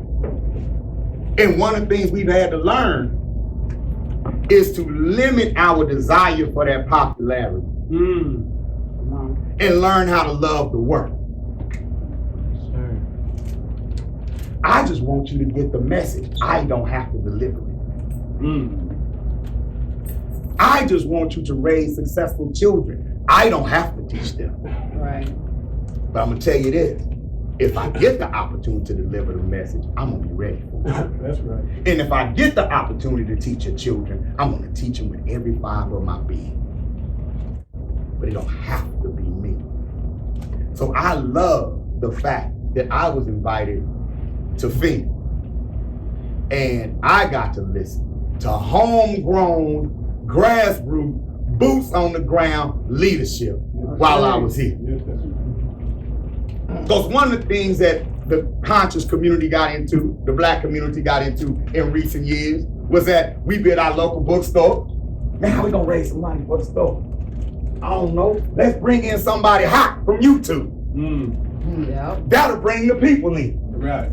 And we can raise some money. Now that's true. We'll bring the people in and raise some money. But at the same time though, you got the brother over here, right? Who's trying to start his own program, his own business, their own organization. And he can't get the podium because he ain't popping on YouTube. And then when we bring in who's popping on YouTube, they come in, they might bring a book, bring a shirt, whoop de whoop, they doing their thing, and maybe leave a little bit over for the community. Maybe not. But what happens though when that famous person leaves, our challenge is to say, okay, we gotta get everybody into what we're doing right here. And then that was a challenge we was running into. That didn't happen. The crowd left with the celebrity. Stop me when I'm wrong. Right, brother. Right? You're right. But you have homegrown talent and leadership right here. They're struggling to get an ear on what they're doing, struggling to get an eye on what they're doing, struggling to get investment in time and money in what they're doing, and that should always be highlighted first. Anyone coming into your community should come in with the idea of, I ain't coming to give you anything, I'm coming to learn and see how can I be of service? How can I complement what's already happened? We are the Messiah. Hey. Yes. Say it one more time. Come on, bro. We are the Messiah. My brother did an excellent job reminding us of the mentality of our open end. The cultural attitude of our open end. The hypersonic weapons that they had, the drones that they had, the total disregard for black life that they've shown over and over and over again. And they've been talking about you for a long time. Do y'all know that before 1619 and into the early 1600s, when people began settling over in this country and supplanting the indigenous people, pre-slavery, there were melanated people here. Mm-hmm. And they were actually participating in society with the Europeans that came over. It was, matter of fact, talking about critical race theory, race wasn't that much of an issue in this country until the 1600s in Maryland, when the rich white male class got together and say, hold on. They have a law in the books, right, where when the man dies, the widow inherits the land. Mm-hmm. And you have a bunch of white women with a bunch of acres, figuring out who they gonna pick to be their next husband. Right. And who y'all think they were picking?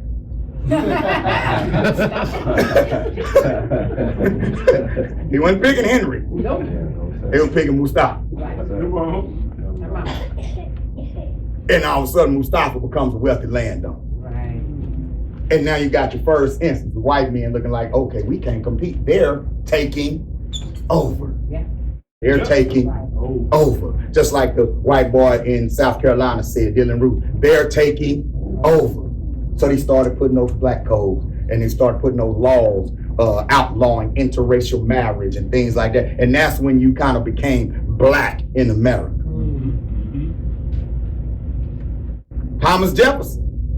Thomas Jefferson signed the Declaration of Independence. We love to read the Declaration of Independence. You know, they said it declared that all men are created equal. Thomas Jefferson said, except you. They didn't put it in the Declaration of Independence, but go read his notes on the state of Virginia. Mm. And in his notes on the state of Virginia, he talked all about black folks. Because he owned over 800 of them in his lifetime. Yeah, the man who wrote the Declaration of Independence owned over 800 Africans in his lifetime. And they say he freed one on his deathbed. And that one he freed, he didn't free his family. That's dark. But he said in his notes on the state of Virginia that you're not human. So it's okay to enslave you because you've never contributed anything by the way of the arts or sciences or civilization. That's what he said. He said your face is just that black, that monotone black. You don't have the fullness of expression and rosy cheeks like white people do, so you can't be equal. You don't have rosy cheeks. He said your brain is small. You don't think. This fool had the nerve to say you don't even do poetry, huh? Come on now. Where we flow. Come on. Right. Then he started talking about the black woman. And say she's just as attractive to the orangutan as she is to human beings. Even though he was laying up with her. Right. I guess he liked monkeys, huh? Or he was the orangutan that he was talking about. Come on now. Thank you, brother. That what he said we had a funny smell. Clean. Yeah. He said you had a funny smell, a strange odor about you. Wow. Right. You can smell their hair when it's wet too. I'm gonna leave it alone. Talking about the funny smells, bruh. And he had nerve to say that in the day when white folks thought it was unhealthy to bathe more than once a month. Thank you. Queen Elizabeth was considered the cleanest woman in Europe. She bathed twice a year. But you stink. But then he went on and said, I know we can't keep them enslaved forever. One day, they're gonna get free. And he said, I predict that we'll never be able to live in peace with them. That's right. That's right. As long as black people, African people, and European occupy the same space, one is gonna have to rule over the other. Right. Or one is gonna have to exterminate the other. He warned that if they freed us and we stayed among them, we would take over. Take over. They still scared, y'all. Nuclear bomb, and you still scared. Come on. Satellites surrounding the earth, and you still scared. Surveillance, they watching. I know they watching. Right. I got a song called High FBI. Somebody in here ain't you. Just say hi, FBI. They here.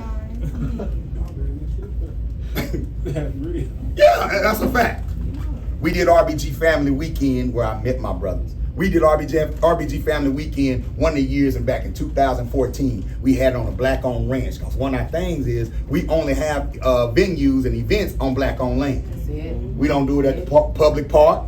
We don't, none of that. We only do our stuff in black-owned businesses and on black-owned land. Right? So we had a brother who had a ranch. I'm from Fort Worth. So Fort Worth, you got the projects and a ranch. Right next door to each other. That's why we call it Cowtown. So brother had a ranch in the hood.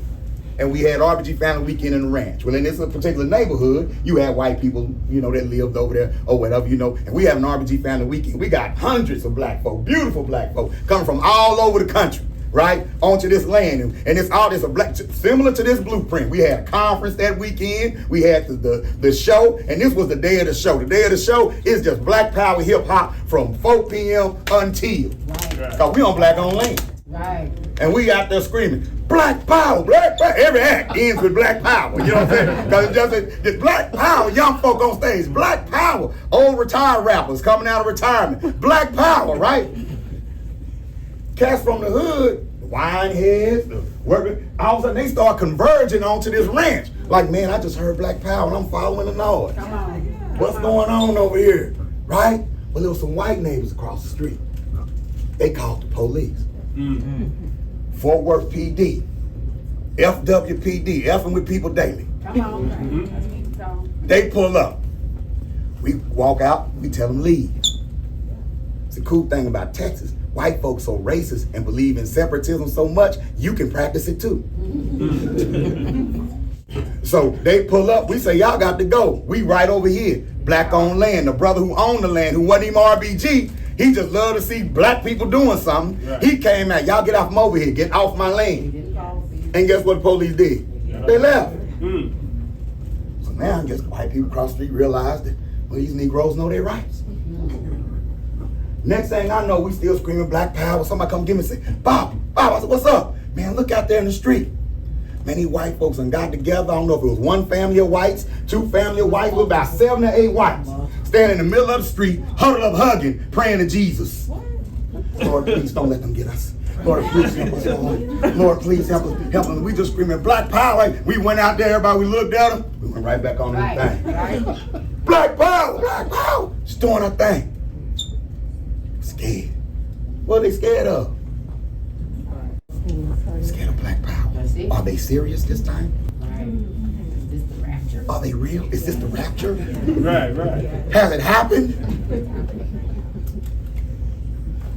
What are they scared of? As much hatred as we show each other, the horrible names we call each other. What they scared of? Scared of black love. In our movement, we say black love is black power.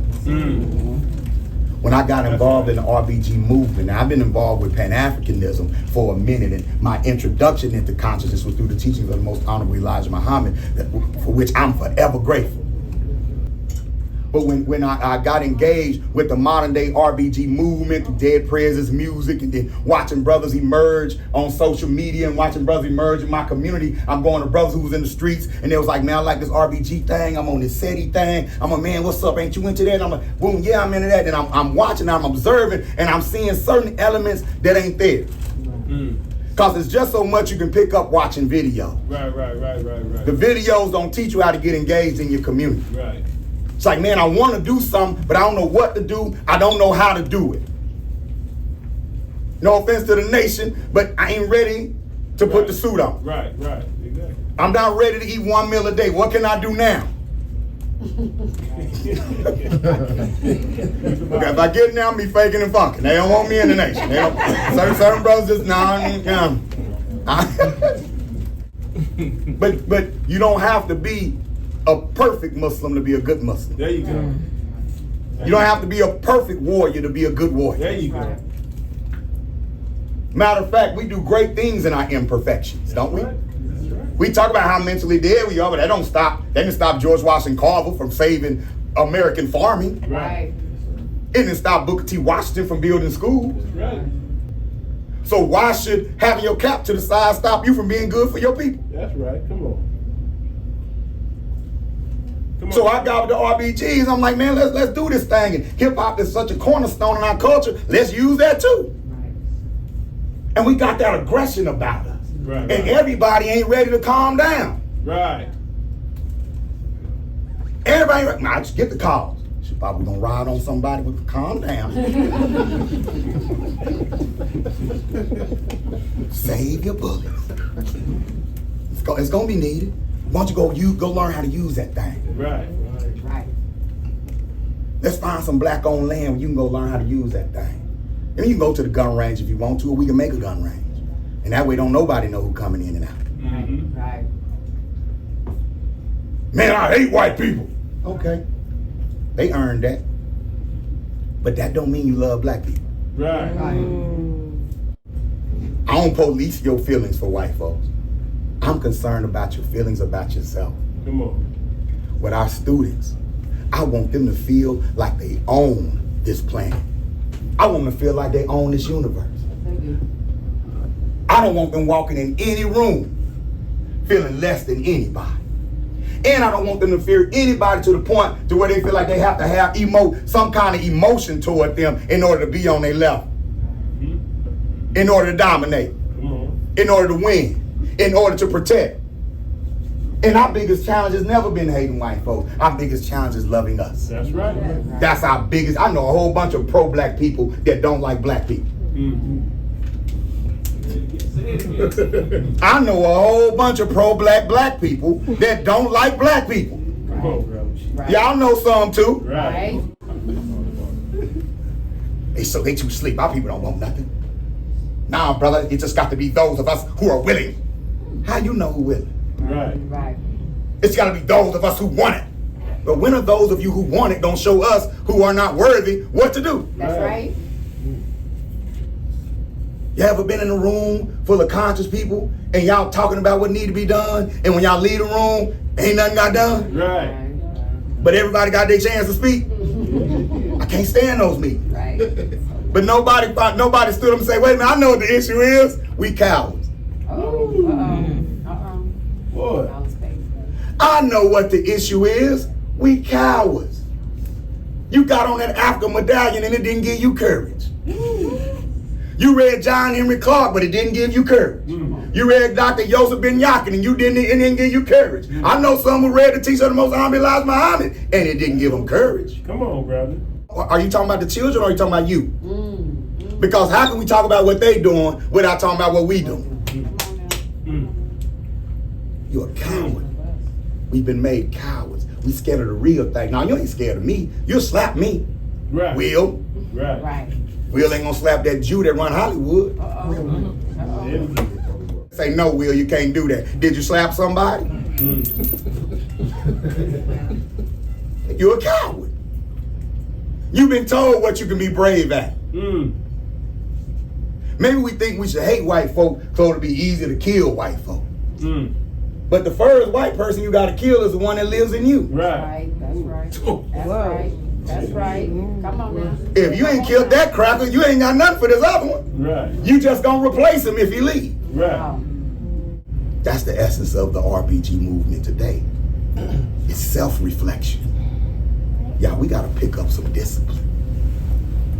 Me and my wife was like, whew, you know, when we got out here, we started the school, we were thinking that all the enlightened folk was gonna flock to the meeting. We started an African Center School in Fort Worth, Texas. Never been done in Fort Worth, Texas. Dallas had African Center School. Dallas had culture. And for those of y'all who don't know, Fort Worth and Dallas are not the same. I love Dallas, but we had our own. We was trying to build it. And I mean, all the conscious people come. Then none of them come. First people to show up was a couple from the Nation of Islam. Now I get involved in the RBG movement. I'm getting all these elements, right? It's like, yeah, we don't mess with the Muslim. Farrakhan working for the, he gonna send us all to he gonna sell us to Arabs. And I'm just saying what I was in, right? We don't mess with them black Christians. They on that Jesus stuff. We don't mess with this. We don't mess with that. I'm like, oh, y'all banging. Right. Because the first thing somebody who's possessed with a white spirit looks for is a black enemy. That's right. So a lot of us are getting these pro-black movements, and the first thing you look for is your next black enemy. A Crip gonna always need a blood. A blood gonna always need a Crip. A GD gonna need a folk. A folk gonna need a GD until the mentality changes. So when you take off your gang colors and put on these colors, if you didn't change your mentality, you're just gonna bring that same gang mentality into this. That's it. And you're gonna look for a black enemy. But it's money in black enemies though. So now you got irresponsible conscious people who say, wait a minute, let's let the Muslim debate the RBG. Let's let the debate with the Moors and the Hebrews. Let's do the debate. Because people gonna watch it and we can monetize it. We can do this. And I'm like, oh, they must gonna build something with all that money. Right. Let's come together in a white-owned building and debate black nationalism. But nobody comes out with a building. Come on. Let's go to the high school gym and have a debate over who's right and who's wrong. Right. Who cares if neither of you have nothing? Right. Prove me right by what you build. That's it. You judge a tree by the fruit that it bears. Can't tell me nothing about no Nation of Islam when I done watch my homie go from hell to heaven. Right.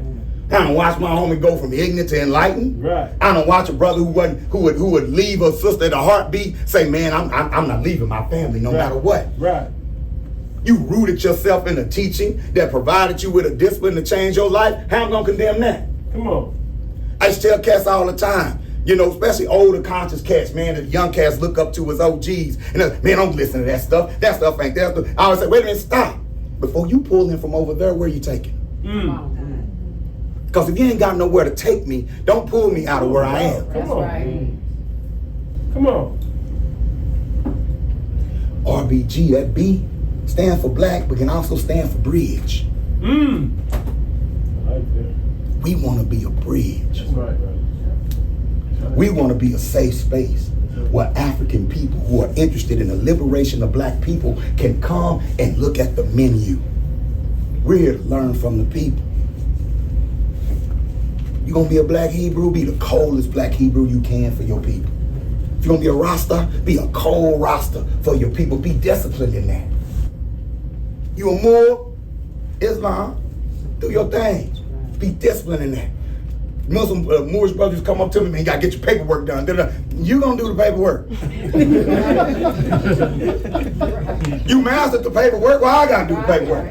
I gotta join to get mine done, you know what I'm saying? That ain't my area. This center is so important. Bookstores, man, this is a bridge right here. Right. Maintain this space. Black people gonna come in here and they gonna find themselves in here. Right. And you don't tell them who they gotta be. That's right. I'm gonna tell you who you are. You not that. You're not African, you're Asiatic. You're not Asiatic, you're African. You're not none of that, you're Hebrew. Right. Right. Why can't all of it be true? That's right. Hey, come on. Y'all, they stole over 100 different ethnic groups just from West Africa and brought them over here. Different ethnic groups. You know most of us mix, right? You think mix is with white because that's our default color. But a lot of us is mixed with Mende and Kru, Fulani. A lot of us got indigenous blood with a little Mandinka swirled in. Right. And when these people were taken from their homes, they knew their differences. I had two brothers from Kenya over my house one time, and one of them looked at the other one. To me, I'm looking at two brothers. One of them looked at another and say, "You Lua." And I'm saying, "Yeah, you Luya." And I'm looking like, how the hell y'all see that?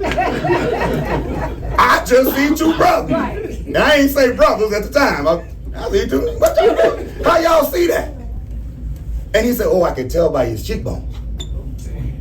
I can tell by his brow and his nose." And they said, and if we were back home, we wouldn't talk to each other. Wow. I said, "What?" "Oh yeah, our people been at it for decades. We don't talk to each other. But we can do it here. But back home, we don't talk to each other." And it reminded me of the destruction of black civilization. Right? Come on. Chancellor Williams. When he said one of the weaknesses, right, that was exploited was the fact that we had gotten so complacent that we didn't think our intertribal, inter-nation state unity was important. And we started building differences between one another that were exploited by the enemy. We allowed our cultural differences to be a divider. We allowed our spiritual differences to be a divider. So when the common enemy came, the common enemy was able to play one against the other with the promise of advanced technology, playing on our vanity. Come on, brother. And so we don't like the Fulani, we don't like the Ashanti anyway. We've been beefing anyway. You mean you're gonna give me some guns? All I gotta do is when I go and I capture the Fulani, give them to you? Yeah. Fulani, we don't like Ashanti anyway. You mean all I gotta do is conquer them and give them to you? Yeah. And then after both nations are weakened, your enemy comes in and does what? Gets everybody. Takes everything. Those tactics still work today. When you have an identity crisis, you're easily exploited. You want to be somebody, huh? You can be a rapper. You want to be somebody? You know, you can be a singer, a dancer. You can be famous. People gonna love you. He's like, "Oh, people gonna love me? Man, I want people to love me because I don't currently feel love. People gonna think I'm somebody? Man, I want people to think I'm somebody because currently I think I'm nobody. You ain't got no Nikes? Look at his shoes. What are those? Why does that matter? Because I don't already have an identity that's more important than shoes. No one gave it to me. You sent me to school and they told me about George Washington. I don't look nothing like him. They taught me about the Greeks. I don't look nothing like them. Oh, there I am in the book, slave. Well, I'd rather identify with an Air Jordan suit than a slave. Right. I'd rather wear a polo and be known as a polo boy than a slave. I'd rather be community revolution in progress than a slave. I'd rather be a blood than a slave. Only thing about that, when slaves start competing for humanity against each other, you become my reason. Like I have to do something to you to distinguish myself from you. Because now my slavery is your fault. They see I was something if you would stop cooning. They see I was something if you stop being so ignorant. If you would just dress up in master's old clothes sometime. Stop walking around here barefoot, maybe we can get free. Y'all see how that works? Yeah. Right. Assimilate as best you can. Yep. May the whitest black win. Make them want to hire you. do what you have to do for them to accept you. Our whole curriculum is based on their love and their acceptance. And if they don't accept you, if you end up, God forbid, having to stay in this hood and live around black people, you failed. Heavy. Well, raise your hand if you want to invest in a place that you never wanted to be. Right. Raise your hand if you want to invest in a place that your goal is to get out of. Where you say, yeah, man, I ain't seen you in 10 years. Where you live? You still on East Berry, huh? Oh, okay, I figured you always was a real one. Still on East Berry. All that. Then your defense mechanisms kick in. This is my hood right here. Right. This is my hood, man. I stand on this block, man. Forever on this block. Forever on this block. On. O-N. Right. Not on. Right. O-W. Right. Because the only thing you want to really own is an identity. That's all I want. That means someone skipped a step. So you're supposed to get your identity first. That's right. Out the womb, you're supposed to have in the womb, you're supposed to be given an identity. My wife, my beautiful wife, Koyo, we have 8 children. Yes, Lord. I love my baby. Right? And we're a combined family. She had 3 children when we got together. I had 2. That made 5. Then we messed around, quit our jobs, started a school, Temple, and had 3 more children together. In the midst of all that. You talking about walking in faith. Come on, bro. Black community took care of us, though. She read and I read to our children while they were in the womb. This is our last 3. We delivered all 3 of them at home. We didn't go to the hospital. I say we, but I was kind of just stood there. Following orders. Shut up when told. In those 3 children, when I tell you they are the light in our family. And we both look at that and say, it had a lot to do with how they were brought forth.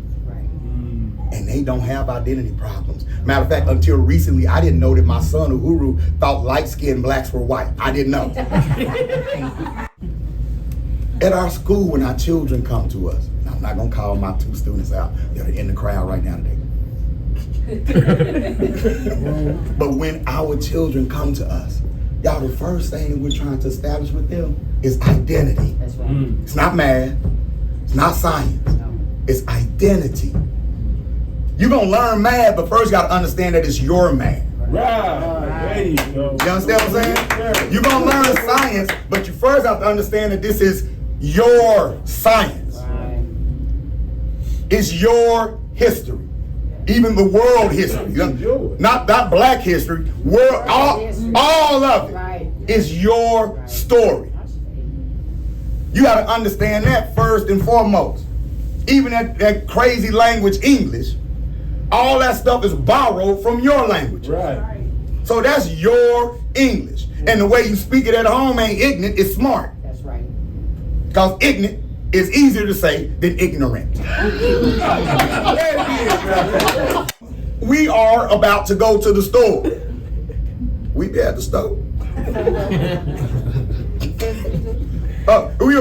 We finna go. Finna is not a word, bet it is. You know what I'm saying, don't you? Huh? It's only defined as ignorance because you're defined as ignorance. That's right. If you wasn't defined as ignorant, that wouldn't be defined as ignorant. Right. If you were writing the definitions, you would honor your ancestors. Nothing my ancestors came up with during my alpha is ignorant. That's right. Come on. 100 different ethnic groups. That's 100-something different languages.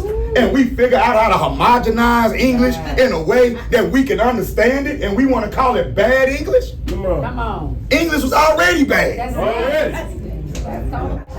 Come on. How they get off the hook, but we got to get criticized. Right. Y'all see the power of definition? In that also lies the secret as to why we still here. And that's the why they can't destroy us. Yes, Similar like when they saw those pyramids in Giza. And they said, God dog, look at that thing. We ain't never built nothing like it. And probably would never will. Right. I want to blow it up. And somebody say, wait. We need that math, bro. It's so perfectly constructed, we can't destroy it because we need it. You ever watch a superhero movie and they said, we can't let that get into the hands of... Right. Can't let that get into the wrong hands. Well, that happened.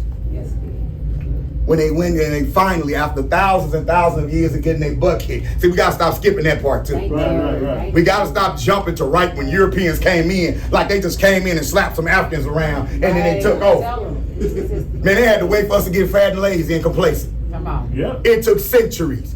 Centuries. Ancient Kemet went through 4 golden ages. Come on. The first one lasted 500 years by itself.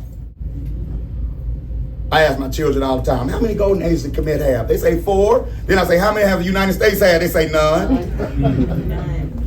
We ain't been anti-American, that's just the truth. In order to have a golden age, you need 2 things, prolonged peace and prosperity. In the United States, you've never had them both at the same time. Because number one, this country don't do peace. Nope. Not at all. It don't do peace. It does prosperity. But the prosperity is always in the hands of a few. Right. A golden age. 500 years, the first one, by itself. You can't go in there and destroy that. You're going to go in there and you're going to steal that. And it took centuries for white people, the Europeans and Arabs and Asians and others to finally come into Africa and do something. We teach our children that Alpha is a commercial. Freedom is the movie. Like that. You've been free way longer than you was enslaved. So slavery should not be the cornerstone of your story. Matter of fact, in our school, we don't get to slavery till late February. We don't get to the United States till late. We're talking our story all year. And it's a fast-paced curriculum, and we still can't get to slavery until February. And even then, it's a story of triumph, because we got to understand, how do we get through that? The slave dungeon, then put on that slave ship, 150 days, then the breaking grounds, then the auction block, then the plantation. How are you here? Right. They didn't pick you up and say, we're going to slave them for about 300, then we'll let them go. Y'all think that was the long-term plan? No. Man, slavery was an attempted murder. You ain't supposed to be here. We ask our children, who freed us from slavery? They say, we did. That's right. Abraham Lincoln didn't do nothing. He was getting his butt kicked. And we saved him. 200,000 black people signed up and fought. As soon as they shackled you, you was fighting. Right. You ain't never stop fighting. Right. You imagine a little white boy walking through a village and a whole bunch of LeBron James live there? They ain't coming there and slap you up. That wasn't easy. They said, oh no, we gotta do this mentally. We're gonna have to apply another technology. We're gonna have to get into their head spiritually. It wasn't a gun. What's this? White folks ain't never defeated black people without black help. I'm gonna say it again. Come on. White folks ain't never defeated black people without black help. Come on. You like something they can't live with but can't live without. Matter of fact, we something that humanity can't live with but can't live without. Your survival is preordained. We just need to we just need to take our place. Y'all understand what I'm telling you? I see your divinity, black man. Yeah, I see it. I know my people are God. So when I see you, the first thing I see is your divinity. So if we disagree, I know I'm disagreeing with God and I gotta be respectful. Come on. Come on. Come on. Come on. That's not disrespectful to ask questions. So I'll ask you any question I have of you. But I'm not gonna disrespect you. You may decide to go another path, God, than me, but I know that God's built universes. God's going their own path. It's okay. We don't have to be together to be together. Go do your thing. That's right. I trust wherever you at, you spreading your divinity. And you can trust the same thing in me. We got to learn that trust. We got to be able to be in the same room and talk about the things that we have in common. Talk about our beauty. Talk about our power. Yeah, some crazy stuff done happened. And this shit is frustrating, excuse my language. Building this school, man, we had 3 students starting off. We had we was a true underground school too. They ain't had no funding. So for y'all, people like, ooh, how did you do that? I'm like, I hope you ready to hear the part about how I ain't have no money. Because a lot of times people come to and say, well, you know, you got to get the funding first. And I was like, I tried to get with that idea, but then I'm like, children are dying every day. We're losing children every day. No, we got to start under a tree. Right. If it's a tree we can start under, let's go start under the tree. Let's go to the so-called projects and pay one of the sisters, a good sister who ain't doing nothing but watching kids anyway. Let's train her to teach and make the school, put the school in the projects. Now it's on the government. Come on, come on. Call that reparation. Reparation. We use food stamps to buy lunch. Reparation. So I don't go for all that. You should have more pride than leaning on the government. What the hell, whatever. They owe me. Give me my money. All the war says use your enemy's resources as your own. Yeah. Right? Yes, sir. That's right. They don't say that? Yes, sir. No, we had to start. And we both worked at AT&T at the time. Got 5 children at home. And yeah. And I'm already iffy on the job. Like, I'm not the job kind of guy. I ain't never been a job kind of guy. I change jobs like I change clothes. I'm here until they ask me the wrong question. Now, one, I always walk in like it's my place. Right, right. How you doing today, Jim? What's going on, man? Y'all good? Yeah. So I don't last long. I'm also, if I don't like you, I don't smile. Oh, man. You know, and when you're dark skinned and don't smile, they don't want you there. You know. So I'm at AT&T, we doing our thing, and I finally go to my wife, and one day and I say, you know what? I've reached I can't do it no more. And don't laugh, it was just 6 months later. That was it. I was just there for 6 months. Yeah, you made great impact. That was my average. I had entrepreneurship in my blood. So I said, hey, I'm about to go. I'm doing this thing. So, okay, what you gonna do? Because I got a rider. So, you know, we're gonna get this school started. I called my friend Rick. He had an alternative school in the city, right? And I'm like, I worked a deal with it. See, y'all, you gotta be creative. That's right. I said, say, man, let me put my school in your school. He said, bro, I'll lose my whole contract if I let you put a school in my school, right? I said, well, what if I teach at your school, in my school, be in the back? They ain't gonna say nothing. Right. I'm one of them kids that used to get people in trouble. Man, your mama ain't gonna say nothing. You scared. I had to throw that out on her. You know? All right, we're gonna do it. So I was like, boom. So I went to my wife. I told her the plan, and she was like, okay. How you gonna make money? I'm gonna convince black people to put their children in our school. I'm gonna charge them tuition, you know, and then, you know, say, okay, well, is Rick paying you to teach at his school? Well, about that, no. I just gotta make this work. So I get out, I leave the job, I'm starting the Uhuru Academy. I drew the shield like 2 years before. And I had this school shield just in my notebook, and I would just stare at it all the time because I just saw this school. Right. I couldn't get away from it. So I start the school, and Rick entering spirits.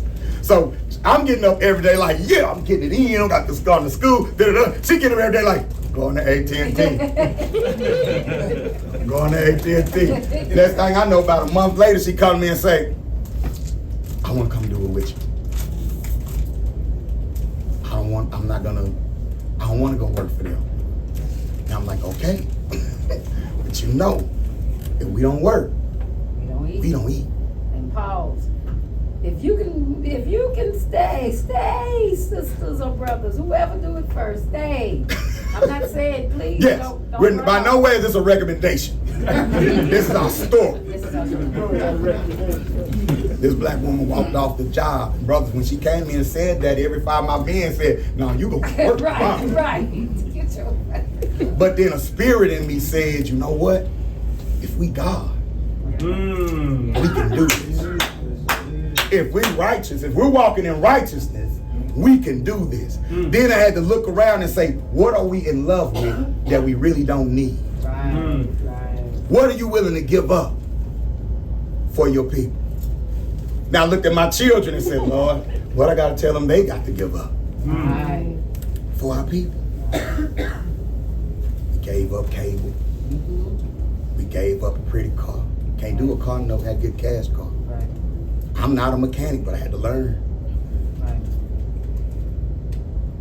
We had to get donations. We had to give up our pride. And that thing, you know, you go somewhere and you don't want to ask for help. Right. We had to ask for help. We had to ask for help from our people. Because another thing that we said was, we don't want a grant from the government. Government can't do this. Right. We don't want money from white folks. They can't do this. This is for us to do. And as the Spirit was telling me that however this school shape our system, that's just where we are as a people. Whatever we build as a community, that's just what we gonna build. But we gonna work our tails off. So we couldn't just have a school. We need multiple streams of income. So, you know, I do music, right? And I've always been into hip hop. But by the time I started school 11 years ago, I'm in my latter years of hip hop. It's in the rear view. I'm still dope, but it's in the rear view. I said, man, I gotta get out here and do some music. I gotta perform live. I gotta let people know I got a school. I gotta get everybody hype about this.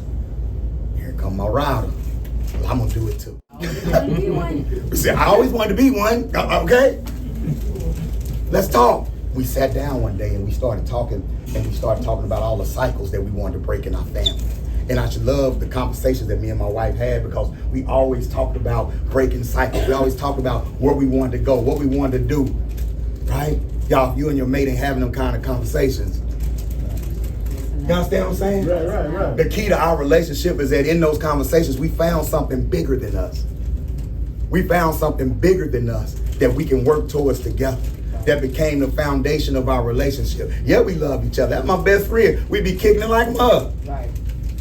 But we broke up a long time ago, because we both out of them. Yes. Had we not found something that we say we both believe in this so much and we want to do it together, that it's gonna really take an act of God to split us apart. Go ahead. That's right. You. So imagine as a man, you got your 2 sons and you got your wife with her 3 children. We're becoming a family, but y'all know we're blending families. It ain't always hunky-dory. Right. She done married this pro-black dude and then took Christmas. I already killed Santa. The Easter Bunny, Tooth Fairy, all of them gone. I don't do none of it. What you mean if I go by Ain't House for the Christmas tree? What is this? So it's already that tension there. Right. Now we giving up these luxuries. So guess what we had to learn how to do? We had to learn how to love beyond material things. We had to learn how to sit our children down and say, Dominique, I would sit my son. We was our biological son, but my son, our oldest son. Man, I see something in you. Man, you powerful. What you want to be? Man, I want to do this. I want to do that. Man, whatever it is you want to be, I'm going to help you get there. My contacts are your contacts. Let me introduce you to my boy Rick. See, I don't got a lot of money, right? Right? He know that. But let me introduce my boy Rick. Boom, this your Uncle Rick. Right. This your auntie over here.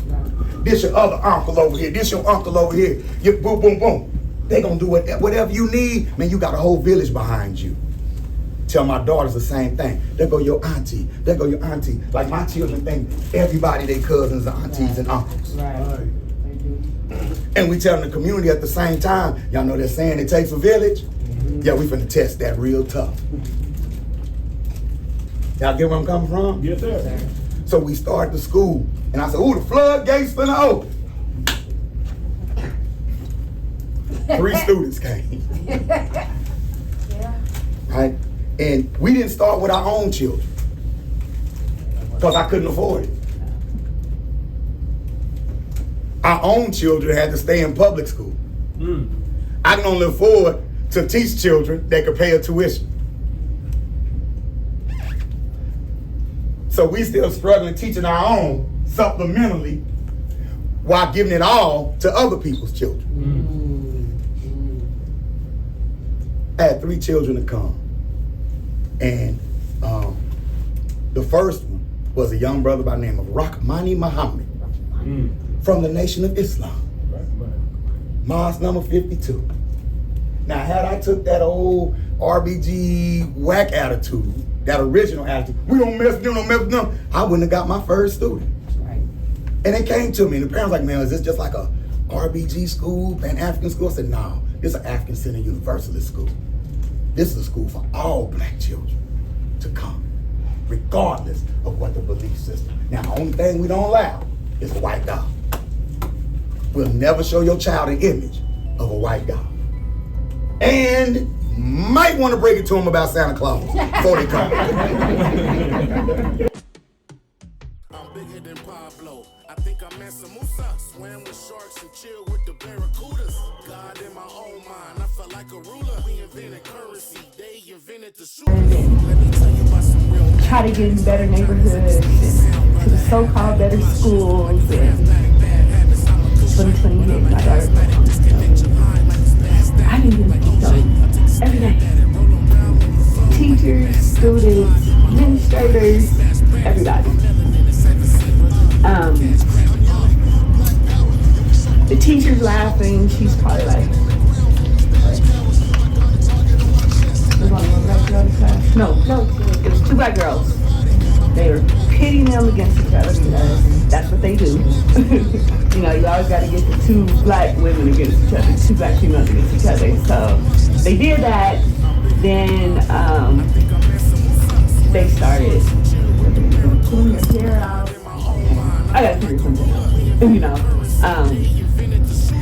back up that January, right before March hit, when they shut everything down. In January, I was talking to my supervisor, and I was like, I always learned out to homeschool my kids, so you gotta be careful of your words.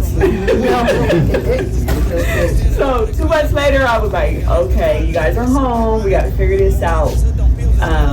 Right after that, I figured out that's when everything was going on with her. And I'm like, okay, let's try the summer program.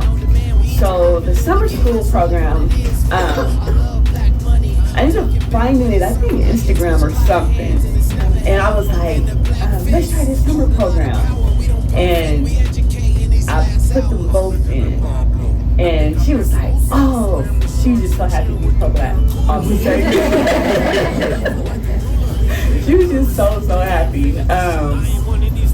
And then when school started, I left my son in, but she said she wanted to go ahead and start at her school. I put him in December because, well, the end of that semester, he wasn't even paying attention to school online. He was paying more attention to her laptop, to seeing what was going on in his school.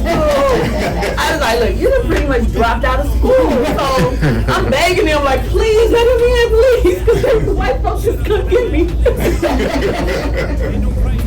So we got him in, and he's been struggling. And because he's a gamer. So you have, you know, you win and lose some, you know. So he's been improving, but he also says, well, if I can just get the opportunity to meet them face to face, I'll be better. So I had to kind of make a point to be here, you know. So he ended up. His attitude's a lot better. The Urahu Academy teaches self-sufficiency. My daughter started a business. She sells her own oil.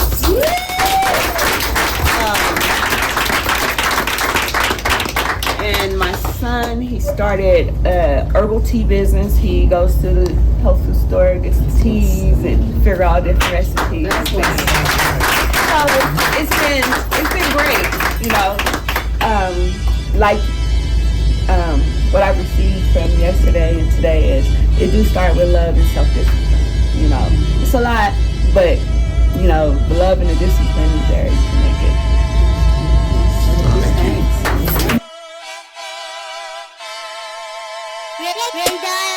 My seeds, man, I put that on me. I make sure they gotta eat on the job, on the streets for my seeds. Young kings, young queens, RBG, red, black, and the green plant seeds. Now that's what I call my team, family over everything. I ain't never. Ain't nothing wrong with a little business. But we get you tonight, though. Please allow me to introduce myself. I'm the O.B.F.C Senator King. This is my beautiful wife, Ebony Essence. Y'all what's up, Lord? For my beautiful wife, Ebony Essence. We flew 3,000 and something miles from Columbia, South Carolina. Cause my little brothers, man, my brothers, the AZRBGs, the Our Black Fathers Committee, hit me up and say, Baba, we doing a weekend. We doing a Black Family Weekend. We gonna have a meet and greet. We gonna have a Black Family Conference. We gonna have an RBG Music Explosion. Then we gonna have Temple on Sunday, and we want you involved in all of it. And I said, yeah, I'm coming. We gonna make it happen. Black Power? Black Power. And we here. We brothers been working hard, and when you work hard, you deserve to celebrate. I say. And we invite the family out to celebrate with us. We got some great acts coming up tonight that's gonna do their thing. Let's show them some love right quick, please. All right, so we gonna work hard. That's my promise to you tonight. I'm getting feedback. Probably want to turn it down a little bit. Yeah, DJ Silk, y'all give it up for DJ Silk. DJ Silk, they doing this thing. You know, I'm from the South, so usually DJ be warming up with Johnny Taylor, Southern Soul. DJ Silk warming up with the West Coast snares and claps. Man, it was chilling up in here. Then he knew just when to crank it up a little bit. He went secular fast. Let us get our gangster out, because a lot of us was in the streets first. You understand what I'm saying? Then he put on them dead prayers. Walk like a warrior. Walk like a warrior. And I'm like, all right, you get in that mode now. You know what you're doing, don't you, DJ Silk? Okay. Well, we're going to get this thing started, man. Again, I'm going to be okay. That's Ebony Essence. Y'all ready? What? Yes, sir. Y'all ready? What? Okay, but here's my thing, though. This ain't the Grammy. You don't get to sit there and look cool and shit while we up there bearing our soul, all right? Who gonna party with us tonight? Who gonna celebrate with us tonight? Yeah. Huh? Who ain't gonna be shy about standing up? Who ain't gonna be shy about saying, yeah, say that shit? Like, who ain't gonna be shy about that? Yeah, that's right, you see it? Because that's your job tonight. Who gonna support the vendors tonight? Who gonna support the vendors? Because that's your job tonight. But I want every artist up here to feel like $1 million. Can we do that for them? Yes, sir. Because there's a rumor going around that say you gotta talk down on black people in order to get praise in the music business. And disrespecting women. That's the only way they're gonna cheer for you. Is that true? No. Then let's prove it, because we got all kind of cameras in here, and we want to show the world that black love get cheers too. That's right. We want to show the world that black power music can get hyped too. That's right. You wouldn't be in here unless you love black power music, right? That's right. Huh? Yes, sir. Then I want you to show it tonight. I say? I say. All right. Well, then I'm going to give y'all a practice run, because I don't start and I don't lead you where I don't go. I can't lead you where I don't go, right? So we're going to go there first. We're going to throw the first punch. You know, whoever went to a fight and then everybody looked around and see who was going to throw the first punch? You guilty. Don't be tripping. Yeah, been there, done that. We're going to throw the first punch tonight. We're going to throw the first punch tonight, y'all. We're going to get started. We're going to do a little thing. Come on, DJ Silk. Let's get it. Yeah. It's a lot of debate about who we are. It's a lot of debate about who we are, y'all. Cats are. Cats we are. We ain't African, we ain't black. We're still trying to figure things out. The truth is, we all of that. Hey. Because all of that come from us. All of it come from black folk, though. You know what I'm saying? It's all about where you gonna fit in. Where you gonna fit in. Who is you, man? What you do? Huh? What you say? Yo, what's your name? You an African, an American, or an Israelite? Black or Muhammad or provocateur, what it is. You Malcolm X, my enemy.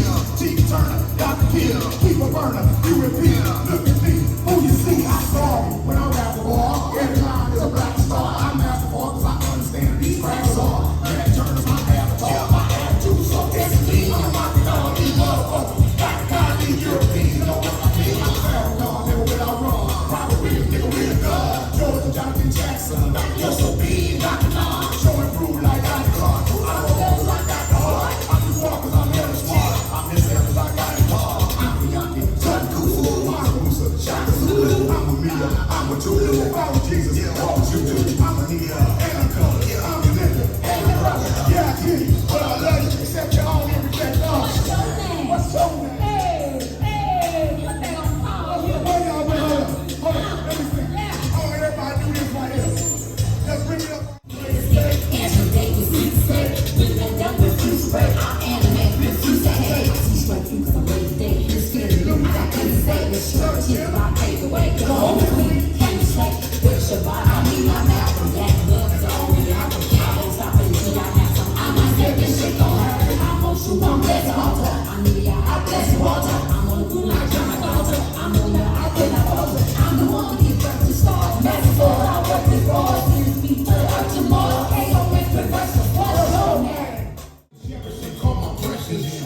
respect yourself as well as a king, no question. And when we vibe, we connecting on higher heights, manifesting our dreams so our children live a better life. But nowadays, these niggas is funny. The wrong thing they think that money makes a man and they'll be happy with his assets. They fail to realize that a man with an open heart that's connected to what he looks, so devotion to his actions, transforming himself into her protector, sheltering her from the pain of a stormy weather, while standing tall together, radiating royalty, walking like kings and queens in a world that's so cold. Ain't nothing can break that bond because of her respect and loyalty, because of the chemistry and rocks can be built from one stone. I need a real woman, a true queen. I heard Beyonce tell my black queens to get information. How could a prince become a king if he ain't raised by one? Debbie dads take heat and grab a hold of his sons. So many distractions in his life that could change their path. Discrimination, no self-esteem, and simply that need for death.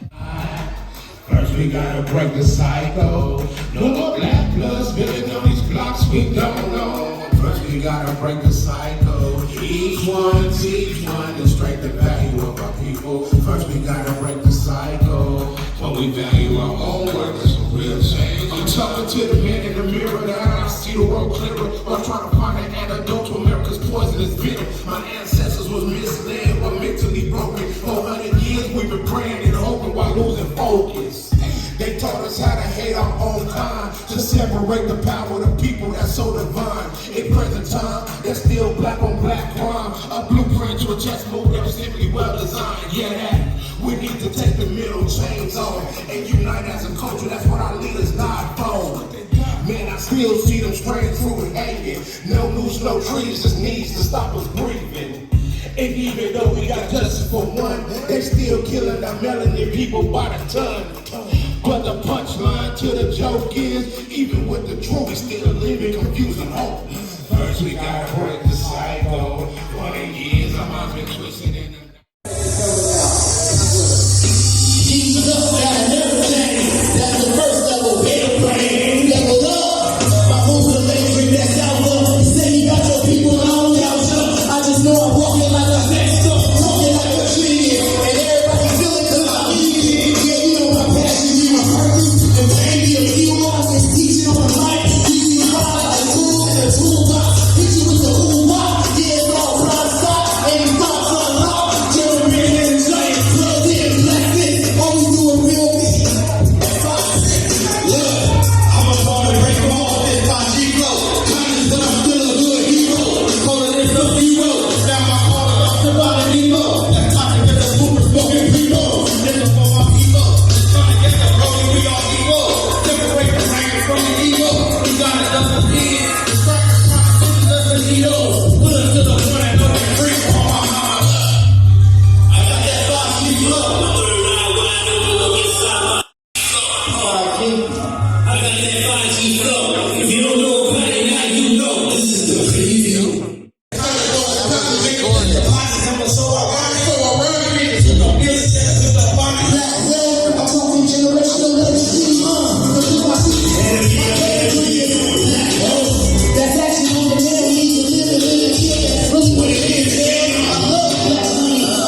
walking like a next up, talking like a genius. And everybody feel it 'cause I mean it. Yeah, you know my passion, be my purpose. And baby, if you want to teach it on the mic, you be fine like tools in a toolbox. Hit you with the ooh-wah. Yeah, it's all prime stock. Any thoughts unlocked. Jeremy and Giant, plugged in, blacked in. Always doing real big. Look, I'm a born to break them off this 5G flow. Conscious, but I'm still a good hero. Calling this a hero. Down my heart, I'm surviving Nemo. That's toxic, get the boomer smoking primo. Nigga for my people. Just trying to get the rolling, we all equal. Separate the rank from the ego. We got it done again. The suckers trying to push us to Neo. Put us to the point and don't drink on my mama. I got that 5G flow. I got that 5G flow. If you don't know about it now, you know. This is the preview. My seeds, man, I put that on me. I make sure they gotta eat on the job, on the streets for my seeds. Young kings, young queens, RBG, red, black, and the green, plant seeds. Now that's what I call my team, family over everything. I ain't never out of reach for my seeds. And that's how we gotta be. Real ones follow me. Each one, teach one, plant seeds. Microphone checking my status since I've been crowned father. I grind harder, a wife and 2 daughters. A righteous black God in that red, black, and green. That's balance for the beam, huh? Family over everything. I'm dropping seeds every chance I get, and then I watch them all grow. No magic trick. Sankofa, you know, bruh, gotta put that on your platter. Don't care about what they say, we say black fathers matter. When it comes to my seeds, gotta keep that real energy. Literally.